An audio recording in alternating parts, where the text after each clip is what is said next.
recess and then resume business. 10 minutes. Thank y'all for everybody.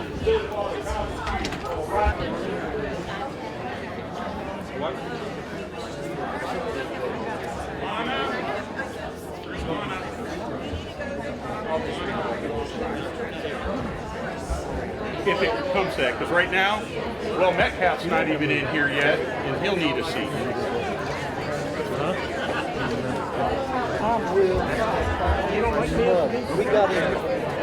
I will go with volunteers first.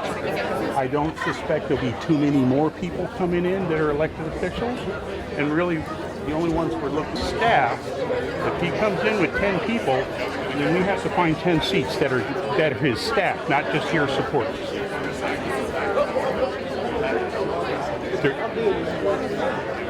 It's okay.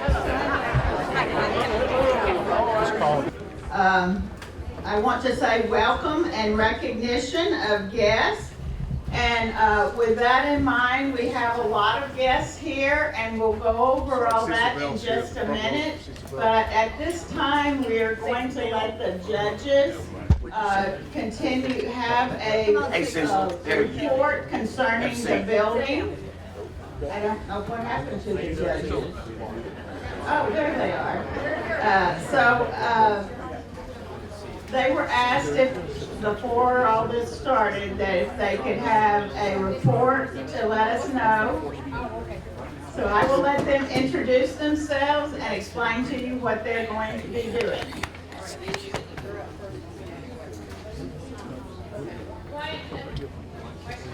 They asked if we can leave the door open so they can hear. We can't hear. I'd ask the chairman. I'm sorry about that.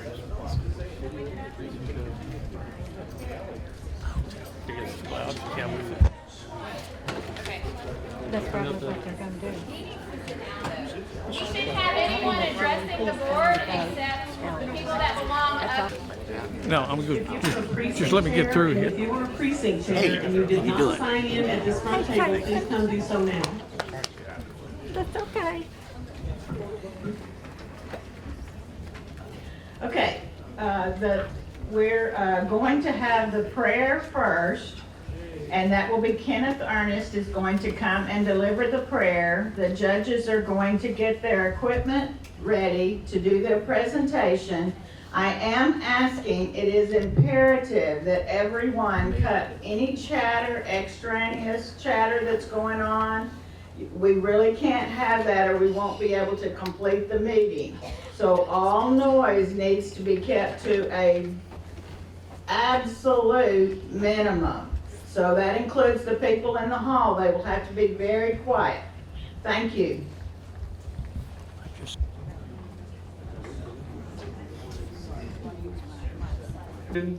We live in a broken and fallen world. We want to know that when judgment comes, Lord, we pray for forgiveness and mercy. As we conduct our meeting tonight, we pray for wisdom, which only comes from our relationship with you, Lord. We also ask and pray that you give us the patience of Job. In Jesus' name we pray. Amen. Amen. Bob Bagley, would you please come and lead us in the pledges? Join me in the pledge to the American flag. Pledge allegiance to the flag of the United States of America and to the republic for which it stands, one nation, under God, indivisible, with liberty and justice for all. Now the Texas flag. Honor the Texas flag. I pledge allegiance to thee, Texas, one state, under God, one and indivisible.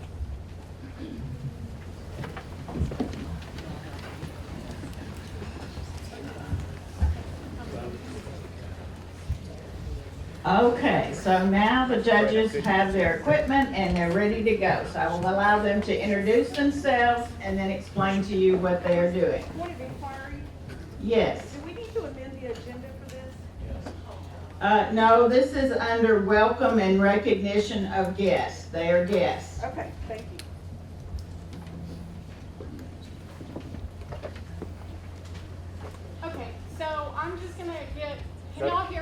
Gotta push that button. Y'all have done this before, haven't you? I feel like you've been here before. Okay, so we're trying to get the presentation on up there. Jason is being kind enough to come in to help us with that. We really appreciate him for that. So we're here to talk to you about courthouse facilities. This was a moving presentation. We have 10 minutes. That is not enough time to do this presentation. So what we would tell you, we know you are all part of organizations. There we go. And we would like you to invite the speaking group to come to your organization to give the full presentation. If it's a Republican Women's Club, we've been to a couple of the organizations, but please, we'd like to talk to you. So the present courthouse facilities, you are here. Blue star, that's us right now. The yellow is the original courthouse. The one above it is the county court's courthouse. The red line is a prisoner transport point to get prisoners into the courthouse. This building above that is the Allworth Administration Building that houses our felony courts. And the red circle is the Keyshan Administration Building that handles jury assembly, which we'll talk about later. Y'all are all familiar with this great sign that we have. And this is Don't Harris County or Montgomery County. Why this is important, we talk about prosecuting. Let me explain to you how the courts work. We have trials. Everyone will tell you the quickest way to stop court inefficiency is for judges to try cases. Your campaigners tell you that every time. But every time we use that courtroom space to try a case, it means we're not pleading cases, we're not resolving civil cases other ways. So when one thing is going on, another thing stops. When the other thing starts, the trial stops. And if they're both not happening, what happens is we don't get through our cases, we get backed up. What happens to criminal cases when criminal courts get backed up? We start having jail overflow. They start having to give PR bonds and let people out of the jail for a lot less than they should be because there's no place to house them. Judges start having to approve plea deals that probably you wouldn't want people getting. This is what we're seeing happen in Harris County. Yes, from some judges that might be funded by George Soros, but the problem is worse than that. If we do not have the facilities, we cannot keep going with the quality of judicial success that we have had. The relevant history I've cut down very far, but the most important thing that y'all need to know, 1997 is the last time any comprehensive plan was made to house any courts in Montgomery County. And this is the county courthouse you're looking at. It houses most of the county courts at law. That was 25 years ago. The population was 500,000 less than it is now. What has happened since that point? Montgomery County population has grown 200%, up 500,000 people. We have added to take care of that population 3 district courts, 3 family AJ courtrooms, 3 county courts at law. The 9th Court of Appeals has set up a courtroom here in Montgomery County, and we have had to add a jury assembly room because we have to have so many juries to handle all these cases. Now, how have they been able to do that without taking out some new building or something for courthouses? Well, they've used Band-Aids. They have been trying to be good stewards with taxpayer dollars, quite frankly, and not knowing that this population explosion would happen. So this is our jury assembly. You will see people standing out in the street in 38-degree weather. Even if it is raining, that is where our jurors come. We have to summons over 100,000 a year just to get 20,000 a year to come. And then after they check in through that process, they get hauled back through that map I showed you to one of those various courthouses to check back in and go to the court. Band-Aids, bird's eye view. We've had continued expensive repairs for a World War II era main courthouse. We have documented safety issues. We have come to the conclusion through many, many studies by many local and independent agencies, these courtrooms cannot be secured.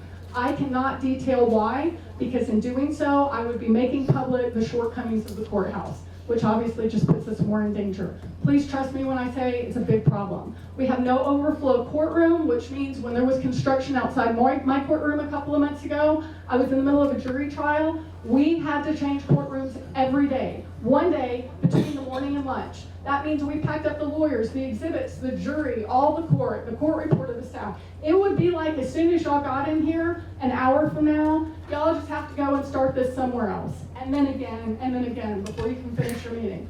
Needless to say, businesses with good tax revenues are not going to come in to have to deal with a courthouse like that with their home office. We have an entire unusable floor sitting overhead in the main courthouse. We've had to have repeated asbestos remediations every single time they touch anything in that courthouse. We have the inmates, which is this picture, they are commingled with the public.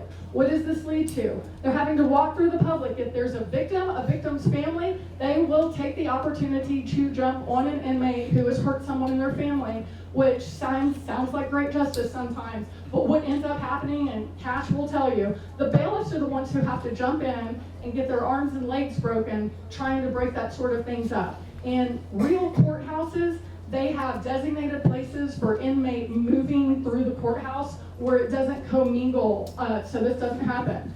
This is how our prisoners get to the courthouse. It is a little alley, that line, this is the alley. They can't even get that bus down the alley. So they have to take 15 to 17 bailiffs out of the courthouse, so they're no longer protecting us.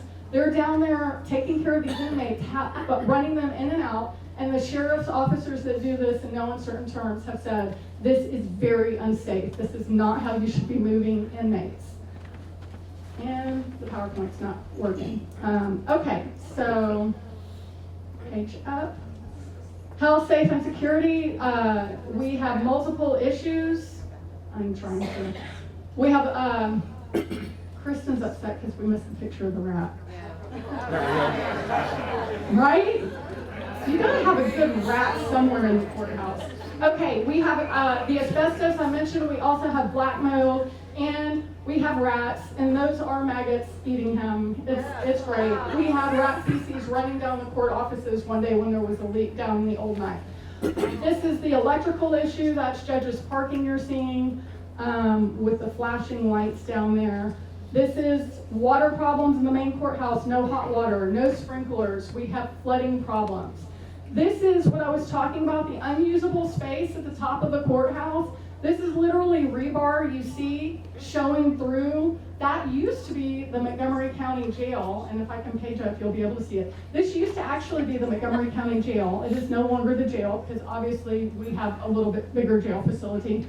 And so that's what we have going on. We're not engineers, but that doesn't look good. That's the floor right there. And so we're stuck with basically zero space for future courts. We need courts now. We have no place to put one more court. We have safety concerns, ADA concerns, costly repairs. You have outdated buildings that do not have the pathways for appropriate courthouse safety. We have limited time to fix this. If we keep going forward, we just want you to understand, there will be a dysfunctional branch of government. The judiciary will look a lot like Harris County, less the George Soros thing, but the same challenges where people are having to be let out, not because we want to, but there's nothing else to do with them. We're going to have continued waste to maintain antiquated, dysfunctional, unsafe buildings that are not possible to properly secure, and we're going to continue to deplete the tax money on temporary band-aids that possibly cost more than properly addressing the problem now. And so the first thing we normally do when we have problems, we look to other counties. These counties are having growth too, Fort Bend and Denton, very similar to Montgomery County. New courthouse, Collin, same thing, new courthouse. Wait, new courthouse, new courthouse, new courthouse, new courthouse, new courthouse, new courthouse, new courthouse. We have another list we didn't get pictures of, and these are the ones that are in progress. So once we looked to see what other counties were doing, we actually hired a professional agency that looked at all our existing facilities, gave us the idea of what comes next. Kristen's going to talk about that. So there you go. So you all understand that our Constitution's at risk, our system of justice is at risk, that our quality of life in Montgomery County is at risk, so the risks are high. But what you really want to know is what's it going to cost to fix it. So let's go through it. You want to know what the project cost is, you want to know the impact of the taxpayers, and you want to know if there's anything that we're going to do to defray the cost of the taxpayers. So let's start at the top. Project cost. There are 5 different land plans that our architectural firm, that is the county's vendor, has drawn related to the courthouse. They all have basically the same kind of building with 5 different options related to it. The prices of those 5 options range between $131 million and $185 million. Let the sticker shock wear in. Remember justice, remember the Constitution, remember the quality of life, breathe deep. Then remember the rats, the asbestos, and the black mold. So, that's a big price tag, for sure. But what do you get for the price? Well, let's talk about that. It's for 20 years in the future, which means we are not even going to have to think about this issue again until 2045 at the earliest. It is a single structure. It's a 291,000 square foot building versus the 161 we have now, which as you know is too small, and it's much safer to have a single structure. It has 28 courtrooms, 20 for the right now, 8 in shell space to be built out when we need them, and then 1 large courtroom for the major cases that we handle. We need 20 courtrooms right now because we have 20 judges right now, and right now we only have 17 courtrooms. You do the math. This is real. The tax office would come with us. That's a 45,000 square foot building. It would be on the first floor. The reason that's important is because the tax office has to move out, and they have to have a salary port, and we need to have a salary port so we can share it all together and save the taxpayer money. 2 capital improvement projects, 1 building. The jail and the holding facility would be attached. That will cut down on the transportation cost. That slide that you just saw related to the bus that won't actually fit in the alleyway where all the prisoners are unloaded. And finally, we're taking other offices with us. It's too wide. Not the big jail, the smaller jail that would be attached to the courthouse. If it's built in downtown, and that will hold people for the entirety of the day. We're taking with us district clerk, county clerk, district attorney, county attorney. We'll have conference rooms. The Sheriff Bailiff's Division will go, the Office of Court Administration and IT. Basically, there will be a whole bunch of us there in that building. So, what is the impact to you and me, the taxpayers? The Commissioner's Court ran a study at the end of January related to doing that road bond. The numbers were run up to $480 million on a road bond, no tax increase. That's the one that the Commissioner selected that will be on your ballot in May. Any one of the plans that we have presented puts us into bond scenario number 2. That is a ½ cent increase per $100 in value. On a $100,000 home, that's an extra $5 a year that the taxpayers have to pony up, less than a cup of coffee. So, what can we do to defray that? Because the reality is that's too much for us too. We are good stewards of your money and of our own. So what can we do to fund a lot of this with revenue, not taxes? There's a whole list of things. Remember how we said if you want to hear the whole shebang, invite us to come speak. We will be at Eagle Forum at 6:30 on Thursday at Incredible Pizza if you want to hear more. So let me run through this one real quick. Here are the revenue sources we found.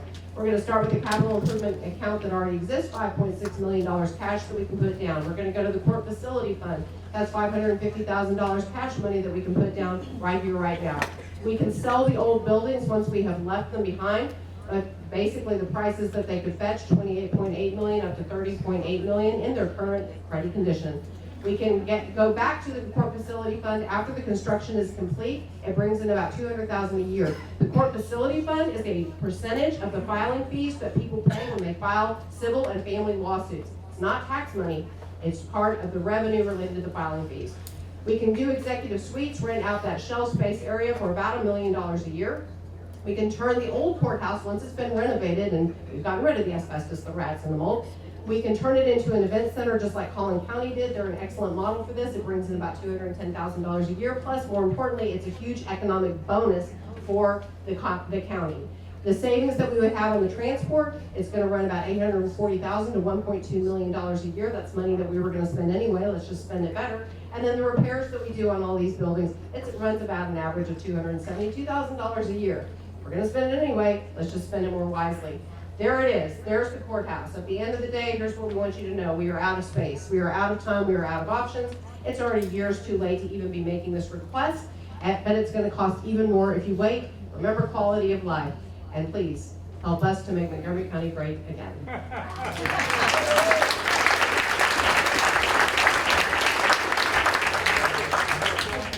And one last thing on funding, we are working with Brandon Creighton and Will Metcalf, who are trying to get the funding from Austin from funds that are in excess and already set aside for building projects. So hopefully we'll just cross our fingers and maybe we won't have a tax impact here at all. Thank you.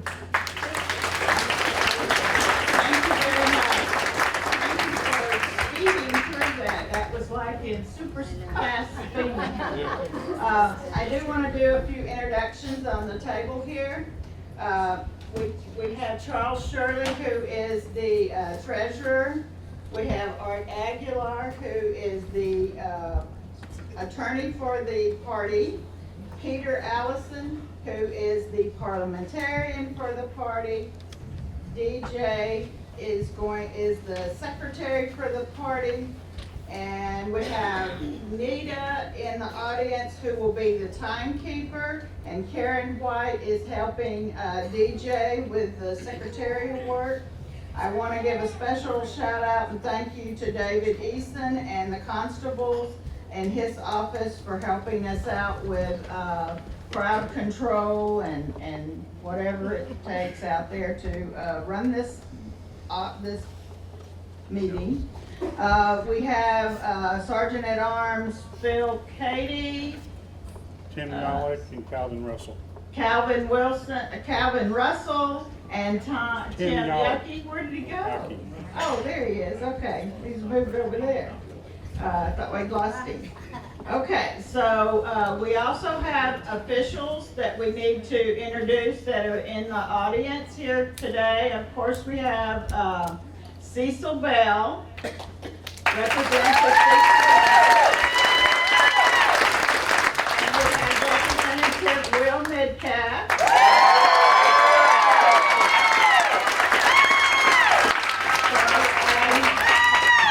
I'm at a loss if there are other dignitaries and officials in the audience. Would you please rise and introduce your, I do see some school board members in the back.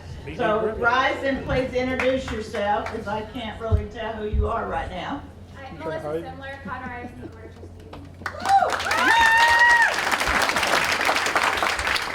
Lindsay Dawson, also Conrad, Board of Trustees. I'm Jason Walker, Montgomery County Hospital District. I'm David Harrell, City of Conroe Councilman, Place 1. I'm Jim Spigner, President of the Groundwater District.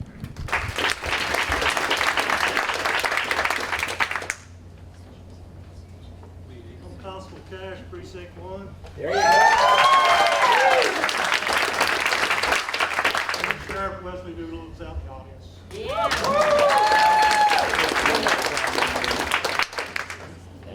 B.D. Griffin, County Attorney.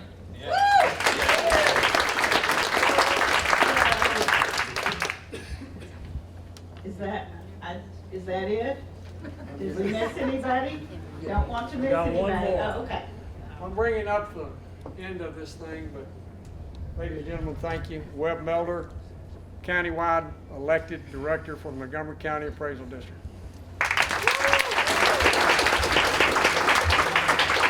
Well, thank you very much for being here tonight. We really appreciate it.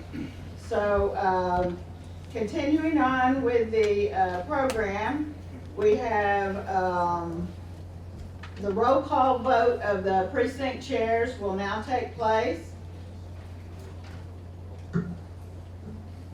Please answer loudly. Please. Greg Bettis. Present. Kent Frappier. Here. Alexander Shandell. Paul Gavolis. Here. Janelle Murray. Present. Ken Ernest. Here. Phoebe Wesley. Here. William Kirschable. Here. Quentin Smith. Yep. Clarence Lewis. Here. Marlise Stripling. Here. James Metz. Here. Lori Clifton. Here. Oscar Martinez. Gary Reynolds. Loudly. Mark Frank. Dale Fessenden. Here. Matthew Dancer. Susan Johnson. Here. Evan Kendrick. Here. Sunday Shibley. Here. Scott Baker. Here. Bob Bagling. Here. Wendy Lynch. Here. Caleb Smith. Here. Dale Inman. Stephen Kent. Here. Linda Stuckey. Here. Mark Ferber. Here. Betty Anderson. Here. Amy Van Horn. Here. Scott Robbins. Here. Kenneth Allen. Here. Tammy Kelver. Here. Paul Croson. Kristen Plaisance. Here. Stacy Buick. Present. That was a yes, right? She's here. Okay. Brad Vickers. Here. Jan Nell. Here. Teresa Lee. Here. Jamie Nash. Here. Charlotte Boleyn. Here. John Schluter. Here. Kat Rummel. Here. Peter Stees. Here. Mark Fuska. Here. Stephen Lawrence. Here. Susan Carranza. Christine Lightfoot. Wayne Pearson. Christopher Crawford. Present. Tom Grego. Sarah Allison. Keith Lincoln. Here. Sandra Brewer. Here. Elizabeth Ricard. Here. Allison Winter. Here. Judy Thomas. Here. Donna McAleer. Here. Stephen Wright.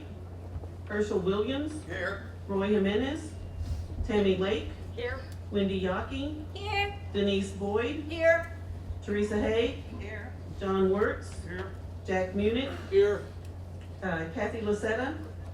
Ann Kate. Here. Rick Vandenberg. Ginger Russell. Here. Larry Rogers. Here. Dennis Tibbs. Here. Josh Jaros. Here. Keith Wagner. Richard Von Robel. Here. Susan Love. Here. Blake Hall. Here. Daniel Stage. Mark Pruitt. Bonnie Gross. Here. David Johns. Here. Robert Walker. Here. Frederick Sunderman. Here. Melinda Olin. Here. Gilbert Holscher. Here. Annette Kerr. Here. Justin Stidham. Here. Edward Arnold. Present. Mary Lewis. Here. Sherry Tavell. Here. Louis Yepes. Here. Kimberly Weber. Here. Stephanie Cox. Here. Tom Conley. Here. Stephanie Schwantes. Stacy Kellum. Here. Diane Campbell. Here. Lexi Pfister. Here. Lana Horde. Here. Jackie Williams. Here. Graham Church. Here. Karen Zeller. Here. Louis Pedraza. Here. Wendy Taylor. Here. Did I miss anybody? Anybody come in since I started? We have a form. There should be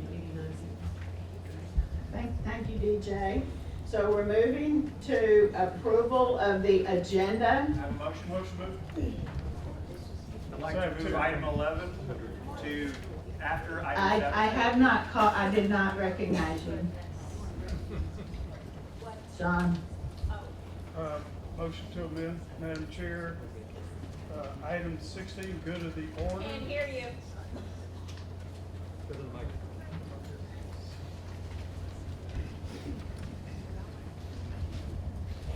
Madam Chair, would like to move the good of the order that's listed as number 16 to number 11 behind the vacancy committee. And then everything fall below that, as well as the resolution for consideration and vote to substitute Sunday Shibley for Dell Inman, who's out of the state. Second.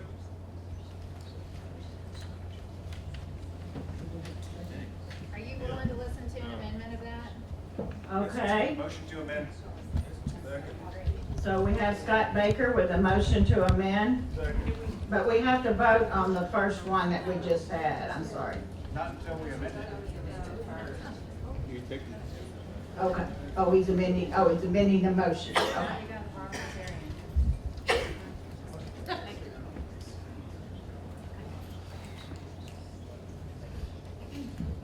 I move to move item number 11, resolutions for consideration and vote, as amended by John Wirtz, to after item 7, approval of the agenda, so that we can immediately begin dealing with the issue that everybody's here for.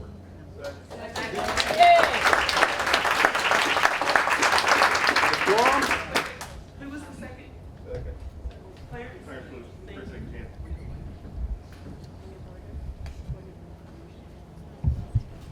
So,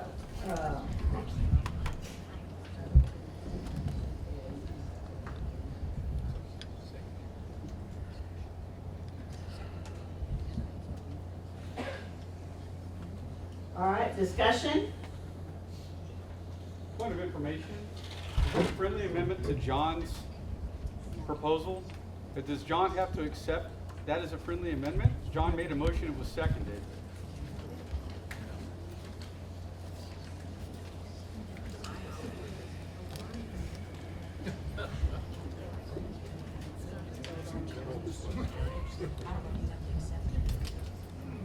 So John, the parliamentarian tells me you have to accept it as a friendly motion.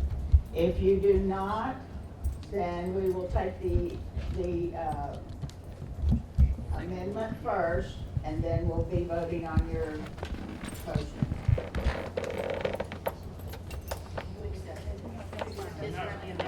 Can you explain that again? I didn't understand what you just said. Do you accept my amendment? The question was asked whether this motion to amend your motion could be accepted as a friendly amendment. If you desired that, yes. But if not, then we discuss the amendment first, that gets voted up or down, and then secondly, the vote on your motion. Can I change my amendment? A motion to amend? If you accept Technically, no. Okay, no. The answer is no. All right. You can make a amendment to the amendment, though, that you can do that. You can amend the motion to amend. Okay. So, yes, Quentin. Wasn't John asking two different things in his amendment? He was asking to change 16, and then he was also asking in the number 11 to switch out for Dale. Isn't that two separate things? No. That's two separate things, correct? It is, but you can vote to accept those both together. It's okay that it was two separate things. Yes. Parliamentarian would like to say something. If you want to vote for one of the two things and against the other one, you would have to move to divide the question. I move to divide the question.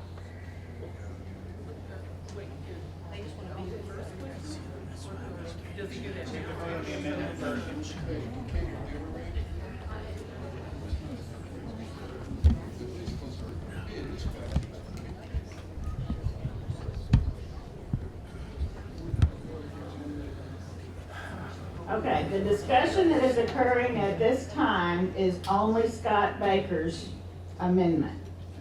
So, y'all are in the discussion phase of that amendment.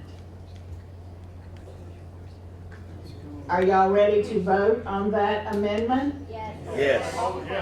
All those in favor, you may answer. You said there's discussion. Well, no one had discussion. Well, you just like, first he said it was off the table, and now you're saying there's discussion. No, I didn't say it was off the You table. denied it. You said he couldn't do it. I did not. It is, we're discussing Scott's motion, which no one, Did the parliamentarian not say that John could say no to that? And he did. And he did. So then you said there's no discussion. by him saying no, it's a separate amendment. It's not part of John. So we're on the amendment. We're on Scott Baker's amendment. I asked if there was discussion. There was no discussion, so I proceeded on to a vote. So you're voting on the amendment. Can we clarify? Okay, now we have a question. Yes. I heard dividing the question. That was just he was just discussing. He has not done that. The parliamentarian's going to explain. Okay, I said that to do what he wanted to do, he could move to divide the question. However, his motion is not in order at this time because we're not discussing the main motion that he wanted to divide. We are now discussing Scott Baker's amendment to that motion. So all discussion and motions have to pertain to this amendment. After that is settled, then we go back to the main motion, and then a motion to divide would be in order. Call the question. Okay, so we are voting, or was there a second on call for it? Second. We have to have another vote to call the question. All right, you're right, I always forget that. Okay, so we are voting now on call the question on the amendment by Scott Baker. Can we have him repeat what it is? I couldn't. All we're voting on is to call the question so that we can vote on the amendment. That's all. The motion to call the question means all we're doing is voting whether or not to call the question. So if you vote yes, right? Scott, means you want to call it. Scott, please don't do that. Okay, but I do appreciate it, thank you. Okay, so we are voting on call the question on that amendment only. All those in favor, aye? Aye. Those opposed? Yes, Scott Baker. Wait, we're voting on.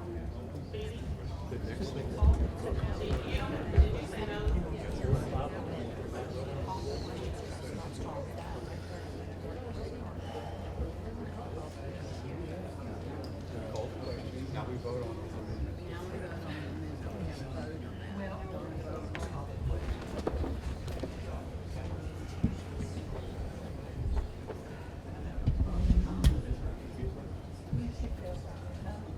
Scott, could you please repeat your amendment since it did pass? Oh, since that's what we're fixing to vote on? You want me to repeat it? Quiet. Yes, please. So everyone needs to pay attention, because this is what you're fixing to vote on. My motion is to move item number 11, resolutions for consideration and vote, as amended by John Wirtz, just a minute, that we're getting ready to vote on, but that's separate. But I'm keeping his version of changing the name. But I want to move item 11 to just after item 7, the approval of the agenda. No. It's already been seconded. He was just reading what you are fixing to vote on, so for your clarification, there's no second required. So. Okay.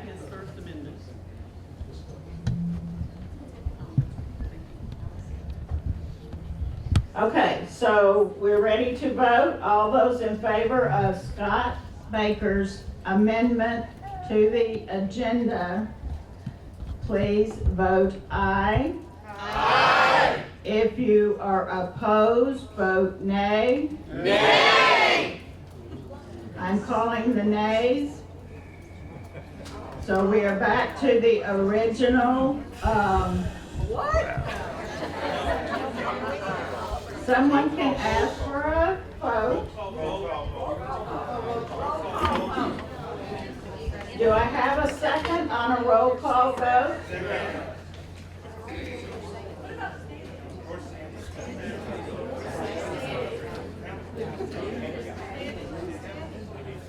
Well, she called for a roll call.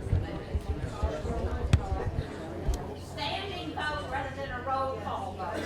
Thank you so much. I tell you how much I appreciate that.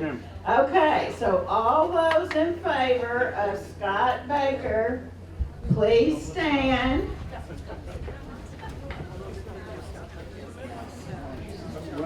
In the front row, 1, 2, 3, 4, 5, 6, 7, 8, 13.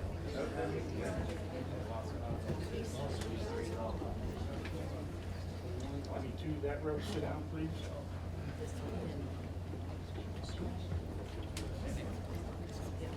Thank you.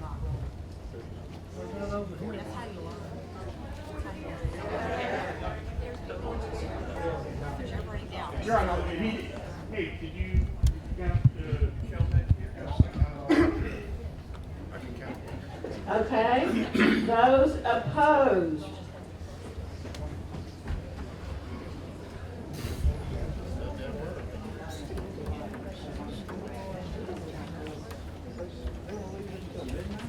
Yep. Why do y'all want to leave that to you? Yeah. That's what it is.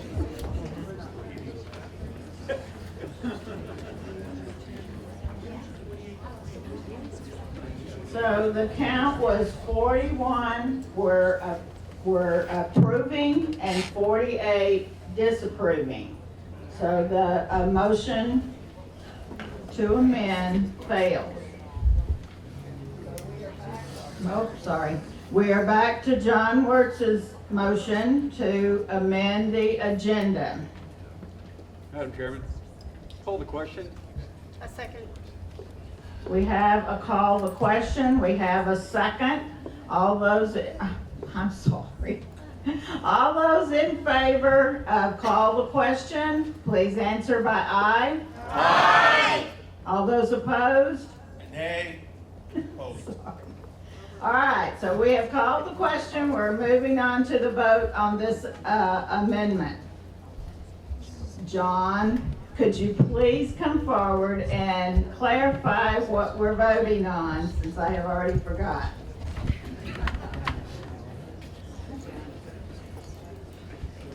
Madam Chair, we're just moving number 16, the good of the order, to replace number 11 right behind the vacancy committee. And you want me to announce the other one? Yeah. Okay, and the other one is on the resolutions for consideration, replacing Bill Inman with Sunday Shibley. Point of information, can you explain why you want to move 16 to 11? Why do you want to go to the order to 11? Question's been called. Question's been called. Sorry. I was wrong. Okay, so we're ready to vote. All those in favor of the motion that John just read, please answer with aye. Aye. All those opposed? Nay. I'm calling the ayes. Hearing no one opposed to that, we're moving on down the agenda, guys. All right, we're moving to approval of the February 2025 minutes, which were posted on the website. Are there any amendments to the minutes? Move to approve as written. I second. All right, there's a motion. It's Sherry Powell. There was approval of that and a second. Is there any further discussion? All those willing to accept the minutes? Aye. Aye. Any opposed? The minutes have been approved. I'm going to read my chairman's report at this time. Question, I thought we were voting on approval of agenda. No, we just, this is not minutes. We just did the minutes. All right. I just want to say it is really good to see so many interested in the political process. We appreciate the many guests we have with us here tonight. This is a very important meeting, and it is imperative that we maintain control so that we can complete the work we have before us. It is a courtesy the guests are invited and welcome to attend and observe our meetings. With that in mind, I am asking that chatter be taken outside the room. Only precinct chairs are allowed to speak when recognized to do so from the chairman. Only precinct chairs will be voting. Also, after being warned of disruptive behavior, guests of precinct chairs will be asked to leave the room. If disruption continues, it will be clearing of the room, everyone except for the precinct chairs and appointed officers of the party. We will complete our business tonight. I attend on Saturday a training by the Freedom Caucus. It was excellent training, and I highly recommend we ask the speaker to return to our county for additional training. One of the points I particularly remember was a slide that was presented showing how magicians perform a particular magic trick. The presenter then compared it to how voters are hoodwinked during elections. This is something I particularly hate about politics. It is the job of the Montgomery County Republican Party to make sure the facts are presented accurately to voters in our county. I take that responsibility extremely seriously. I am going to take advantage of my bully pulpit privilege and discuss some points before we start. Mostly I just have a lot of work to do and really do not get many privileges. I am going to take this opportunity to say that the local Montgomery County Executive Council did pass resolutions resolutions which were sent to the respective House of Representative members warning them that they were expected to follow the Republican caucus rules and vote with fellow Republicans to elect a House Speaker. The Republican Party, local and statewide, have condemned the practice of bribing and using promises to get the Democrats to vote for a House Speaker. The legislative session, the current Speaker used a $5,000 enticement of taxpayer money to Democrats to win their vote.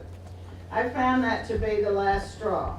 I would like to suggest to our representatives that ample opportunity existed to make your case in justifying your votes. I personally would have taken advantage of the bus trips to the Capitol. I think I would have invited my constituents to my office, handed them a water bottle, and gave a speech explaining my vote and actions. Instead, the voters were shut out and treated like dirt in the people's house. I might add, these actions have consequences and people are mad. On the other hand, we have the entire legislative session to go, and we really have a lot of work to do. We need to move ahead to working with our representatives. I really would like to consider this a shot across the bow and would like to see us unite and get the Republican priorities and other conservative issues passed. The resolution being considered does not request any of the remedies of action from the SREC under Rule 44. No one is being denied access to the Republican ballot in the next primary. I am recommending that no further action be taken to the CAC until we have time to review the outcomes of this legislative session. I am being given reports that we could possibly have a very successful session, so we will be watching the votes carefully. I'm going to stop now and let the meeting continue, as it is not my job to debate the upcoming resolution. However, I would like to mention that I am receiving a barrage of phone calls, texts, and emails asking the party to take action. As an elected official, it is my job to respond to my constituents' requests that the local party take action. Thank you for letting me read my speech. The next person is, there is no vice chair report. Does the treasurer have a short report? Very short. Everybody has a copy. Our current balance is $40,776. There's also a breakdown that Kat Rummel asked for last time for the bowling tournament and also for the Austin bus trip. That's all I got. Any questions for the treasurer? Seeing one, yes? He said after the treasurer's report. It's already been completed. So did you have a question? Not about the treasurer. Oh, well, the next report's the secretary. I have a question between the reports. Stand up and talk. Frederick Sunderman, point of inquiry, precinct 83. My question is, during this agenda that we are doing, you had mentioned in your report that you just gave that certain actions will be taken by the CEC today, and that you considered them to be light compared to actions that we could take. My question is, do we have the opportunities as precinct chairs tonight to determine an agenda item in the future where we can take more severe action? That is up to the CAC. So I assume you are you making a motion at this point? Madam Chairman, my question is, to keep our agenda moving, I would like to know an appropriate time when such motions should be taken during the agenda as you had it planned. I don't want to interfere with the agenda as it's stated. Okay, let me confirm. Parliamentary.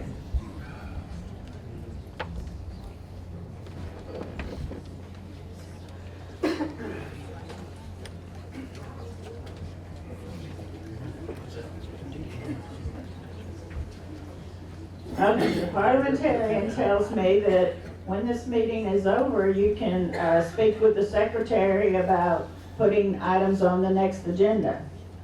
Thank you. Okay. Secretary report. There is none. So we're moving to the vacancy committee. Allison Winter.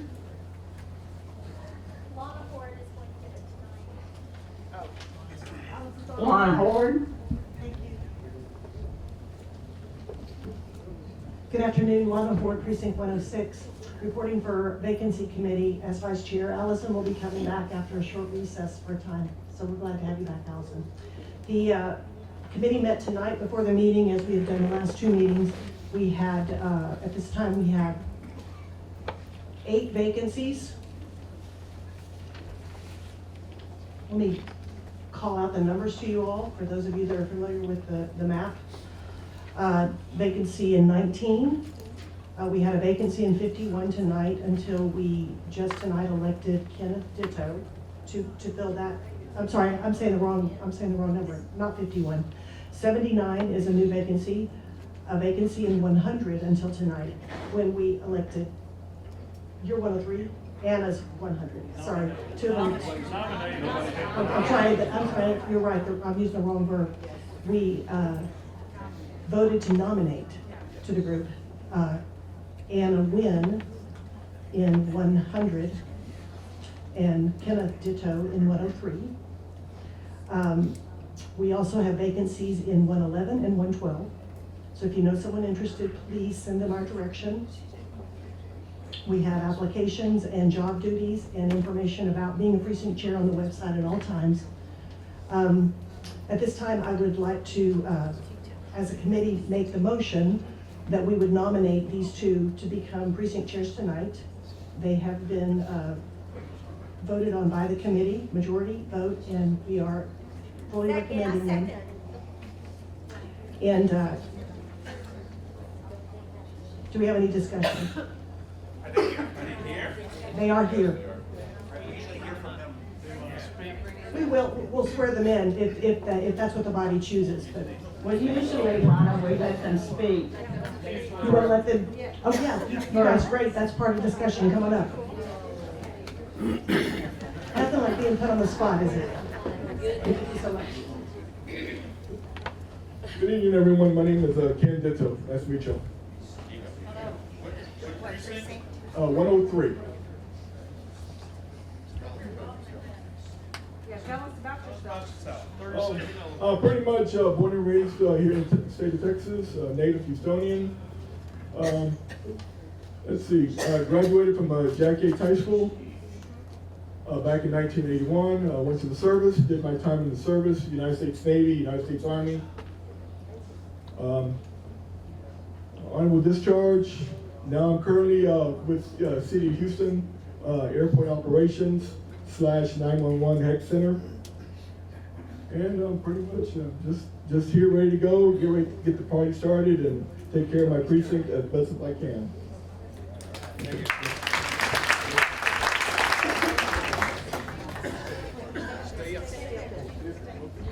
Yeah, I had to stay up, you have to stay up.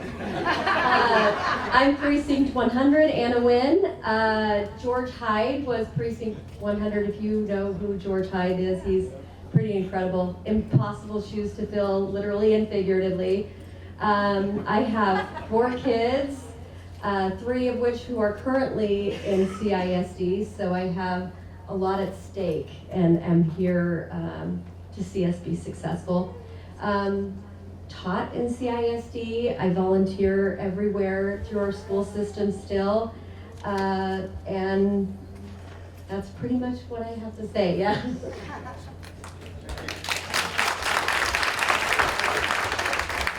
You got a question? You said we had 8 vacancies, but you only named 7. Yeah, 6. You only named 6. So You're right, I failed to amend my minutes. There was one that came in today. 49? Did I get that right? Because I failed to note it down. Okay. Yes. No, there's one more, because you said 17, 49, 79, 100, 103, 111, 112. 51? 51 was the first one. Okay. Yeah, sorry about that. Judge Laird, are you still here? Thank you so much for being here for We us need tonight. to, we need to vote. We need to. I know, I just want to make sure she's still here. So, all those in, we need, do we have to do it individually, Alice? Oh, we can do them both together? Okay, so. One at a time. I just want to go out there and take that gavel away from me. It's so much disrespectful to the courtroom, I can't stand it. Okay, so, I don't remember their names. Okay, so, we will go in the order that they were introduced. Kenneth Ditto. So all those in favor of accepting Kenneth Ditto to precinct 103, please answer with aye. Aye. Those opposed? Okay, congratulations, Kenneth. I'm looking forward to working with you. So the same for Anna Wynn, precinct 100. All those that are approving of accepting her as the precinct chair to try to replace George Hyde. Please answer with aye. Aye. Any opposed? Oh, great. Okay, we have two. We're ready to swear in.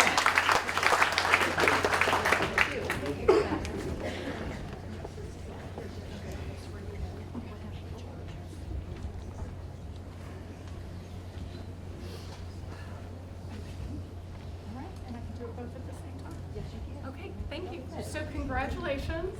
You have already overcome a huge hurdle. Everyone voted for you. In this room, that's a hard thing, right? So good job. All right, so let me get you to raise your right hands, and I'm going to ask you questions, and then you're going to answer yes or no. I will fulfill the duties required of the Montgomery County Republican Party Precinct Chair. Yes. I will abide by the duly adopted bylaws for the current biennium. Yes. I have read the preamble and the principles of the Republican Party of Texas and support each of them. Yes. I will support only non-censured Republican candidates in the general election. Yes. With the agreement to this oath and the confirmation of the County Executive Committee, I pronounced you Precinct Chairman of Anna Wynn, Precinct 100, and Kenneth Ditto, Precinct 103. Congratulations.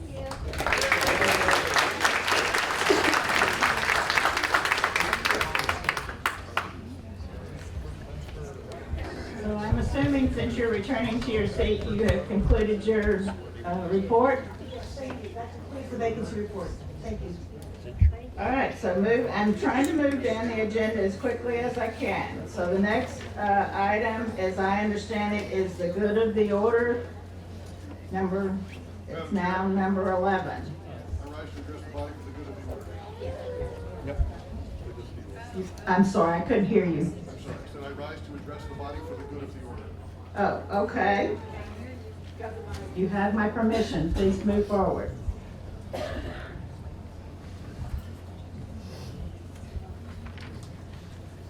You need to identify yourself. Ladies and gentlemen, my name is Scott Robbins. I am the precinct chair for precinct 33. It's the Woodlands, downtown. So I'd like to thank my esteemed colleagues, the elected officials, and especially the public for showing up here tonight. I know tonight's business is important, so I will be speaking. I want to begin to dispel a very destructive, very false rumor that's been spreading within Montgomery County. A blatant lie, actually. And that lie is this, that this body, the County Executive Committee, made up of 113 precinct chairs, is going to remove Will Metcalf or Cecil Bell from their elected office, or that we're going to prevent them from running for re-election. To be very clear, this body is not going to do that. This body cannot do that. Neither of those things are within the purview or the ability of this body to do. We're not going to do it. We can't do it. And the stupid lie that we're going to just needs to end right here. That lie needs to end. So whoever started that rumor, shame on you. Now, to business at hand. Today, I stand before this esteemed body to address a very serious matter, the reason we're all here tonight. Our First Amendment right to free speech is one of the most fundamental pillars of this great country.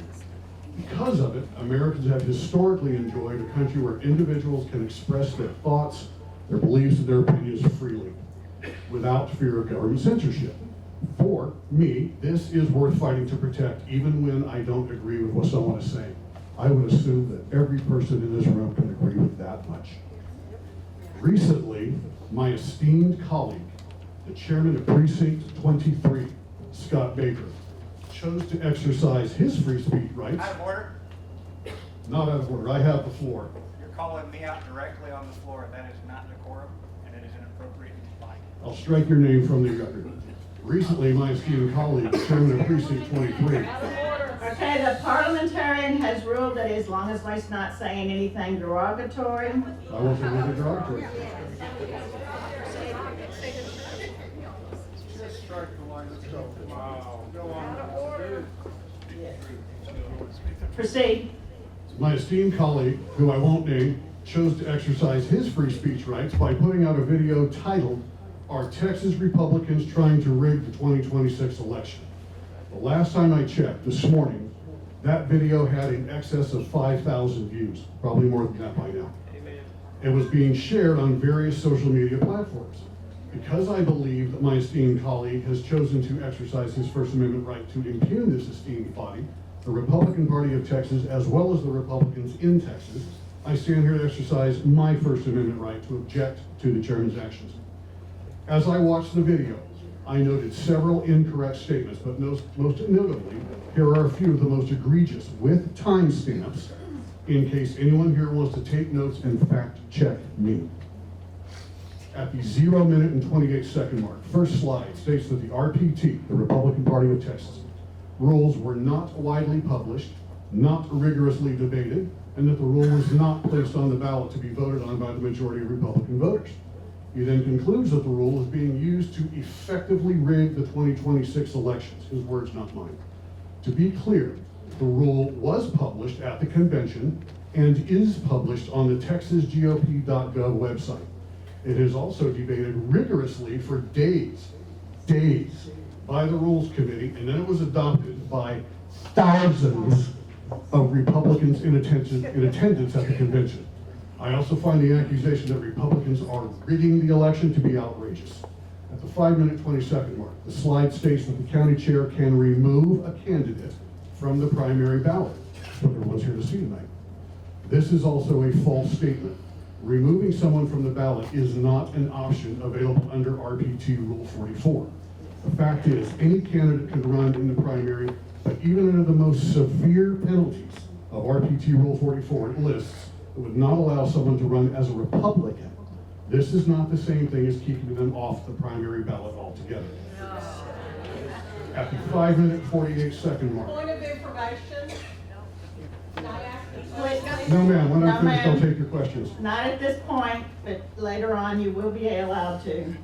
At the 5-minute, 48-second mark, the slide states that the 2 reps being discussed here tonight are likely to be censured by the CEC and then removed from the 2026 primary ballot. Previously stated, no one can be prevented or removed from running in the primary election. Just another false statement. At the 6-minute, 52-second mark, the slide again states that the CEC, that's us, has the power to remove candidates from the primary ballot. It's blatantly false. He then asserts that less than 100 people, presumably this body, can take away the rights of 90,000 people to vote for their candidate. Again, false. We do not have that ability. The 7-minute, 5-second slide. The chairman misrepresents Rule 44 by stating that people outside of the representative's House district can vote to impose a Rule 44 censure on them, and then refer the Rule 44 censure to the SREC. For those who aren't aware, that's the State Republican Executive Committee. This is false.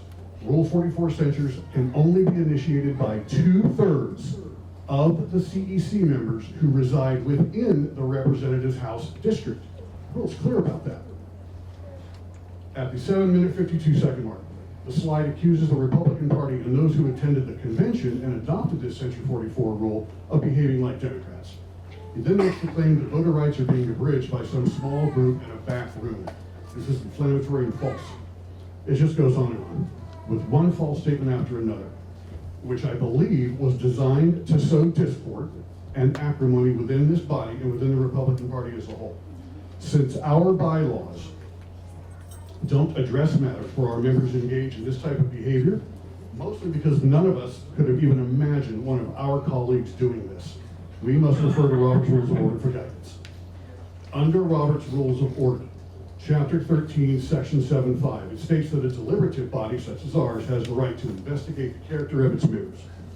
So I would ask for the record that the Precinct 33 chair stand before this body tonight, retract those false statements, delete the video, and formally apologize to this body, even though that will not even begin to atone for the damage that's been done.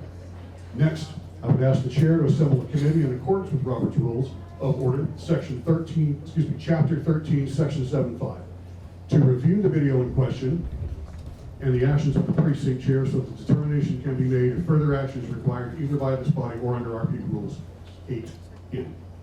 Rule 8N states that this body can remove a member of this body for 3 egregious acts. This, in my opinion, constitutes 1, so you're safe. But a public retraction of false statements by the chairman of Precinct 33, which he knew or should have known were false, is in order, and I would like to give him the opportunity to do so now. That concludes my presentation. Thank you. So if you'll return to your chair, please. So I am assuming at this point that Mr. Baker would like to speak. I'd like at least as much time as him. Well, we didn't time him, so. Okay, just hold up a minute, Scott. Point of order. Have a motion to table, please? Really? Is a motion to table. The parliamentary rules that you cannot do that. There's no motion, so you may now proceed. Madam Chairman, I believe he made a motion within his report.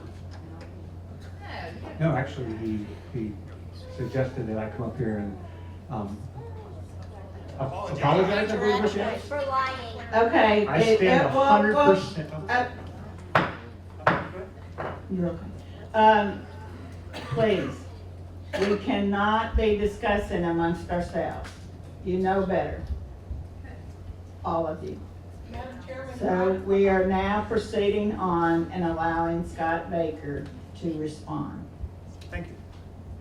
Oh, yes, ma'am. Pardon me just a second. I raised my hand during the earlier. Yes, ma'am, I remember. I do remember that. Yes, ma'am. Because earlier, when we were taking a vote on changing the agenda and moving things around, there was a question on what the reason for moving good of the order was.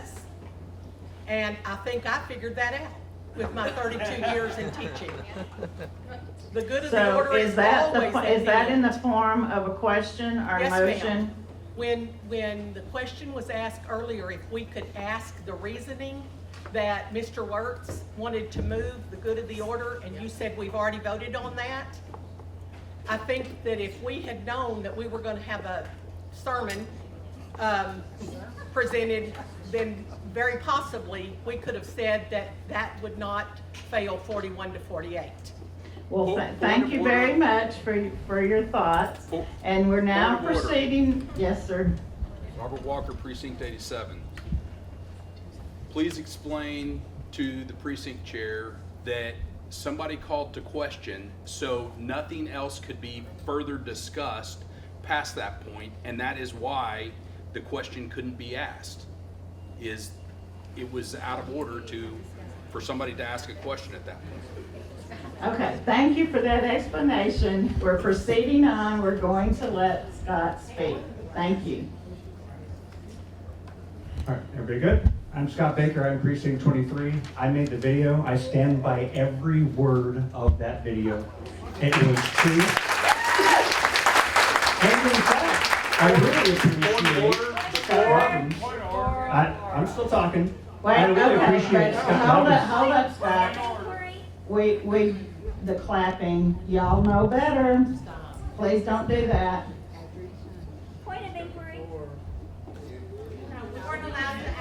Yes, Wendy. There's not a call to question. Was exactly my point, and how it could be misconstrued and misused, which is what I was warning about specifically.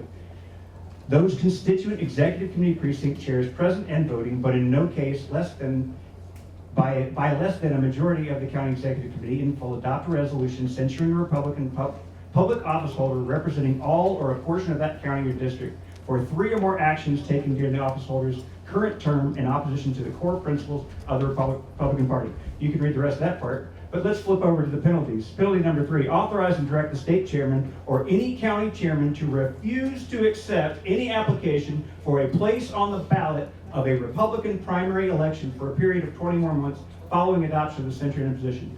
They can be removed from the ballot, period. The end. That is the story. And you are 113 people, not even, what do we have, 89, 91? So less than 100. I think my math is right. I said specifically, less than 100 people could vote to censure, right? We're less than 100 people. We could censure our elected representatives who were duly elected by the people and subsequently push that up to the SREC, which I said in my video, and the SREC could approve it and come back and give the chairman of the party the authority to remove one of these candidates from the ballot so that the voters, the 90,000 Republican voters in Montgomery County who showed up at the primary last time, who are the party, the Republican Party, that you represent, you will prevent them from being able to elect their elected representative, the person they chose, the person they've already chosen, in fact. That they went to the polls and democratically elected their representative. And you're telling them that you know better than they do. That is not the Republican Party way. That is not the American way. I stand 100% and I will not retract and I will not apologize. Please stop. I have already warned everyone, no more clapping. We can move on with the business. Thank you. Is there anyone else under good of the order that wishes to speak?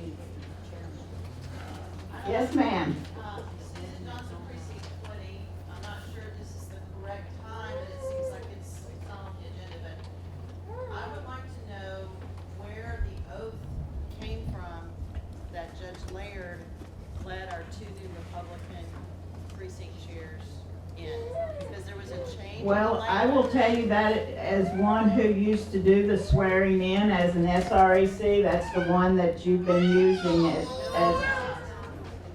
That's my question. I would like for someone to find out if that was a new oath that was given, because there was something in that oath that said uncensured, what was the wording? Uncensured candidates or elected officials. That was not in the oath that I took as a precinct chair. So I'm asking for the chair to find out if that oath is a new oath. well, I don't know how long it's been used, but I will say that when I was swearing people in before, when I was the SREC, that was in the oath. Uncensured or elected? I think the wording was, so that's my question. It did say uncensored, but we can discuss with Allison how far back it was approved and where it came from. I believe it was written by the vacancy committee. But anyway, I do remember that was in the oath from back when I was swearing people in. So that's my question.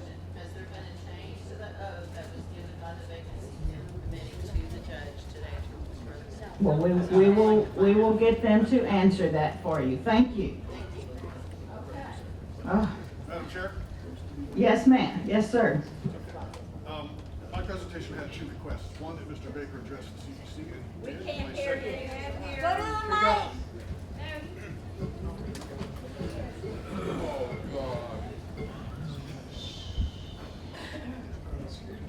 My presentation had 2 requests. One was that Mr. Baker address the CEC, and he did so. Thank you. My second request was that the chair form a committee to review the video to find discrepancies in Mr. Baker's testimony compared to discrepancies in my testimony. Will you form a committee, please?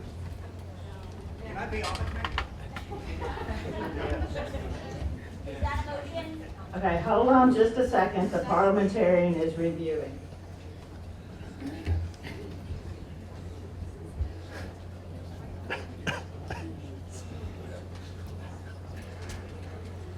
If I could make a suggestion, would it be okay with you if we brought it to the steering committee? Yes. I'll amend it to bring it to the steering committee. Madam Chairman, So no motion is needed to the steering committee. Thank you. Okay. Can we move along? please. Moving along, finally. Okay, we are now, if I am not mistaken, to the resolution for consideration and vote. Sunday Shipley.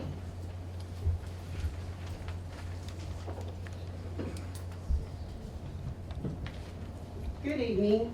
I am here to present a resolution to censure Representatives Metcalf and Bale for actions taken regarding the election of the Speaker of the House and the subsequent consequences of that action. I wish to refute the rumors that the party is attempting to rig the 2026 primary election by attempting to remove or prevent candidates from being placed on the primary ballot. Tonight's resolution is not seeking such action. True, the original intent was to present a Rule 44 resolution. However, due to a lack of clarity on the part of the SREC, we are instead submitting a resolution of censure that applies only to Montgomery County, per our bylaws, Article 11, Section 1103. On December 14, 2024, the party passed a resolution urging all of our representatives to vote with the caucus nominee for the Speaker of the House. Despite this clear directive from the grassroots, Representatives Bell and Metcalf chose to defy the voters' directive, which resulted in the empowerment of Democrats and the betrayal of the voters in Montgomery County. At this time, I will now read the resolution in its entirety so that everyone understands exactly what is being presented. A resolution of censure of Representative Will Metcalf, HD 16, and Cecil Bell Jr., HD 3, for the 89th legislative session. Whereas the Republican caucus rules required every member, including Will Metcalf, HD 16, and Cecil Bell Jr., HD 3, to support and vote for the Republican caucus nominee for Speaker of the House.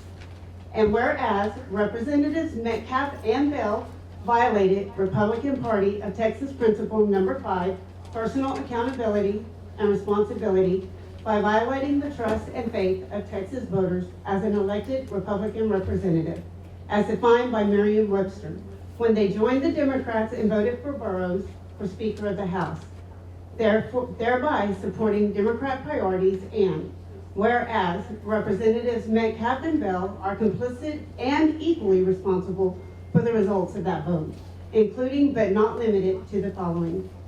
Whereas Representatives Metcalf and Bell violated the spirit and intent of the Republican Party of Texas legislative priority, no Democrat chairs, by passing H.R. 4 without discussion or amendment, which allowed for the appointment of Democrat vice chairs, thereby supporting Democrat priorities and H.R. 4, Rule 4, Chapter A, Section 4A.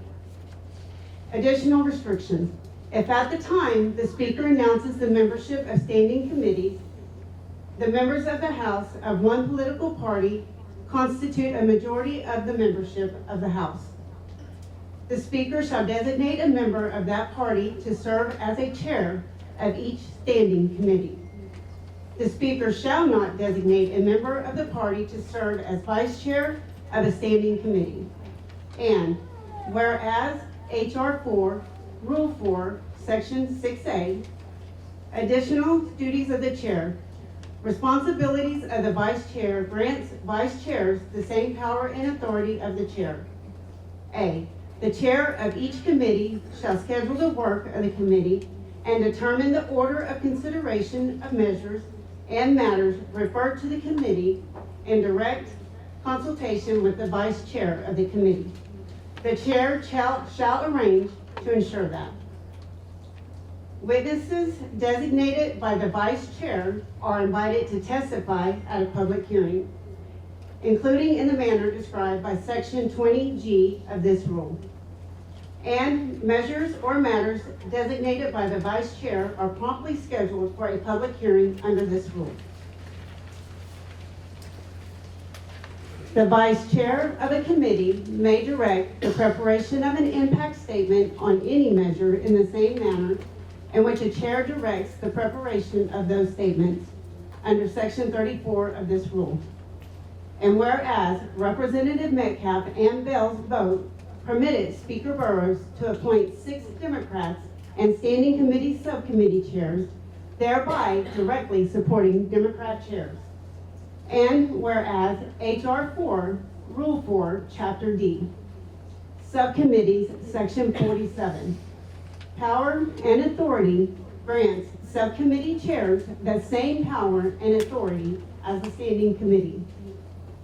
Each subcommittee within the area of its jurisdiction shall have all the power, authority, and rights granted by the rules of procedure of the House of Representatives to the standing committee, except subpoena power to the extent necessary to discharge the duties and responsibilities of the subcommittee. And whereas Representative Metcalf violated RPT Principle 1, which expresses strict adherence to the original language and intent of the Texas Constitution, Article 1, Section 2 of the Texas Constitution, which states, all political power is inherent in the people, by placing an armed guard in front of his locked office, thereby prohibiting his constituents access to him and his office in the people's house. And whereas, in addition to the above, we list the following grievances against Representatives Will Metcalf, HD 16, and Cecil Bell Jr., HD 3, for subsequent actions resulting from their support and vote of Burrows and HR 4. Allowing the House Administration Committee to unilaterally impose a set of rules that includes funding for Democrat vice chairs and Democrat-led subcommittees without discussion, amendments, or a vote of the House. Allowing for weekly, long weekends off, which threaten the passage of the legislative priorities due to time constraints. Purposefully misleading the Republican voters of Texas that they would follow the Republican caucus rules, which they then violated without remorse. Permitting the Speaker to engage the services of Democrat operative and former Obama White House lawyer as parliamentary counsel, which is a position created by the Speaker of the House and has no defined job description or salary posted. Creating an allotment of Democrat chairs and Democrat vice chairs with expanded power, which increased the House budget by over $3 million of taxpayer money without a vote. Therefore, let it be resolved that the Montgomery County Executive Committee does censure Representative Will Metcalf, HD 16, and Representative Cecil Bell Jr., HD 3, for the above listed actions.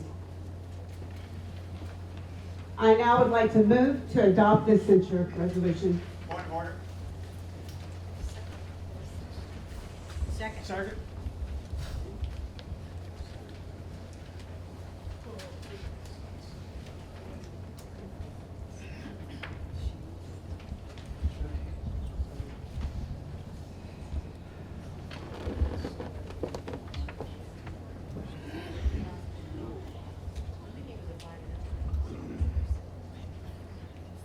Proceed. I'm gonna use the microphone so everybody can hear.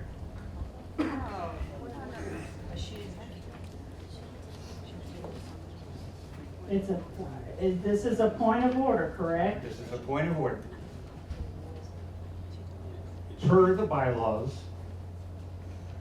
just indicated by Precinct Chair Shipley, this is taking place under Section 11.03, Censured Candidates, Rule 44, which means that this censure resolution must go under RPT Rule 44. And thereby, the only people who can vote on it, against or for, are the constituents of these two different House districts.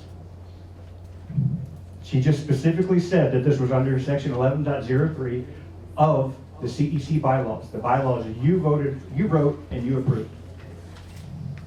They specifically referenced Rule 44. That means the only way that this can proceed is under Rule 44.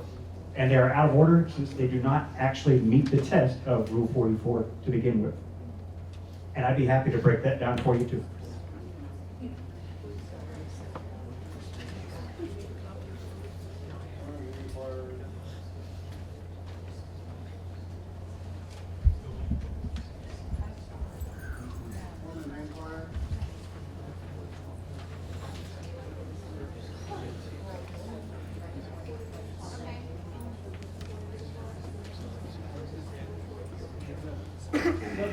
The parliamentarian and I agree that it's out of order. Overruled.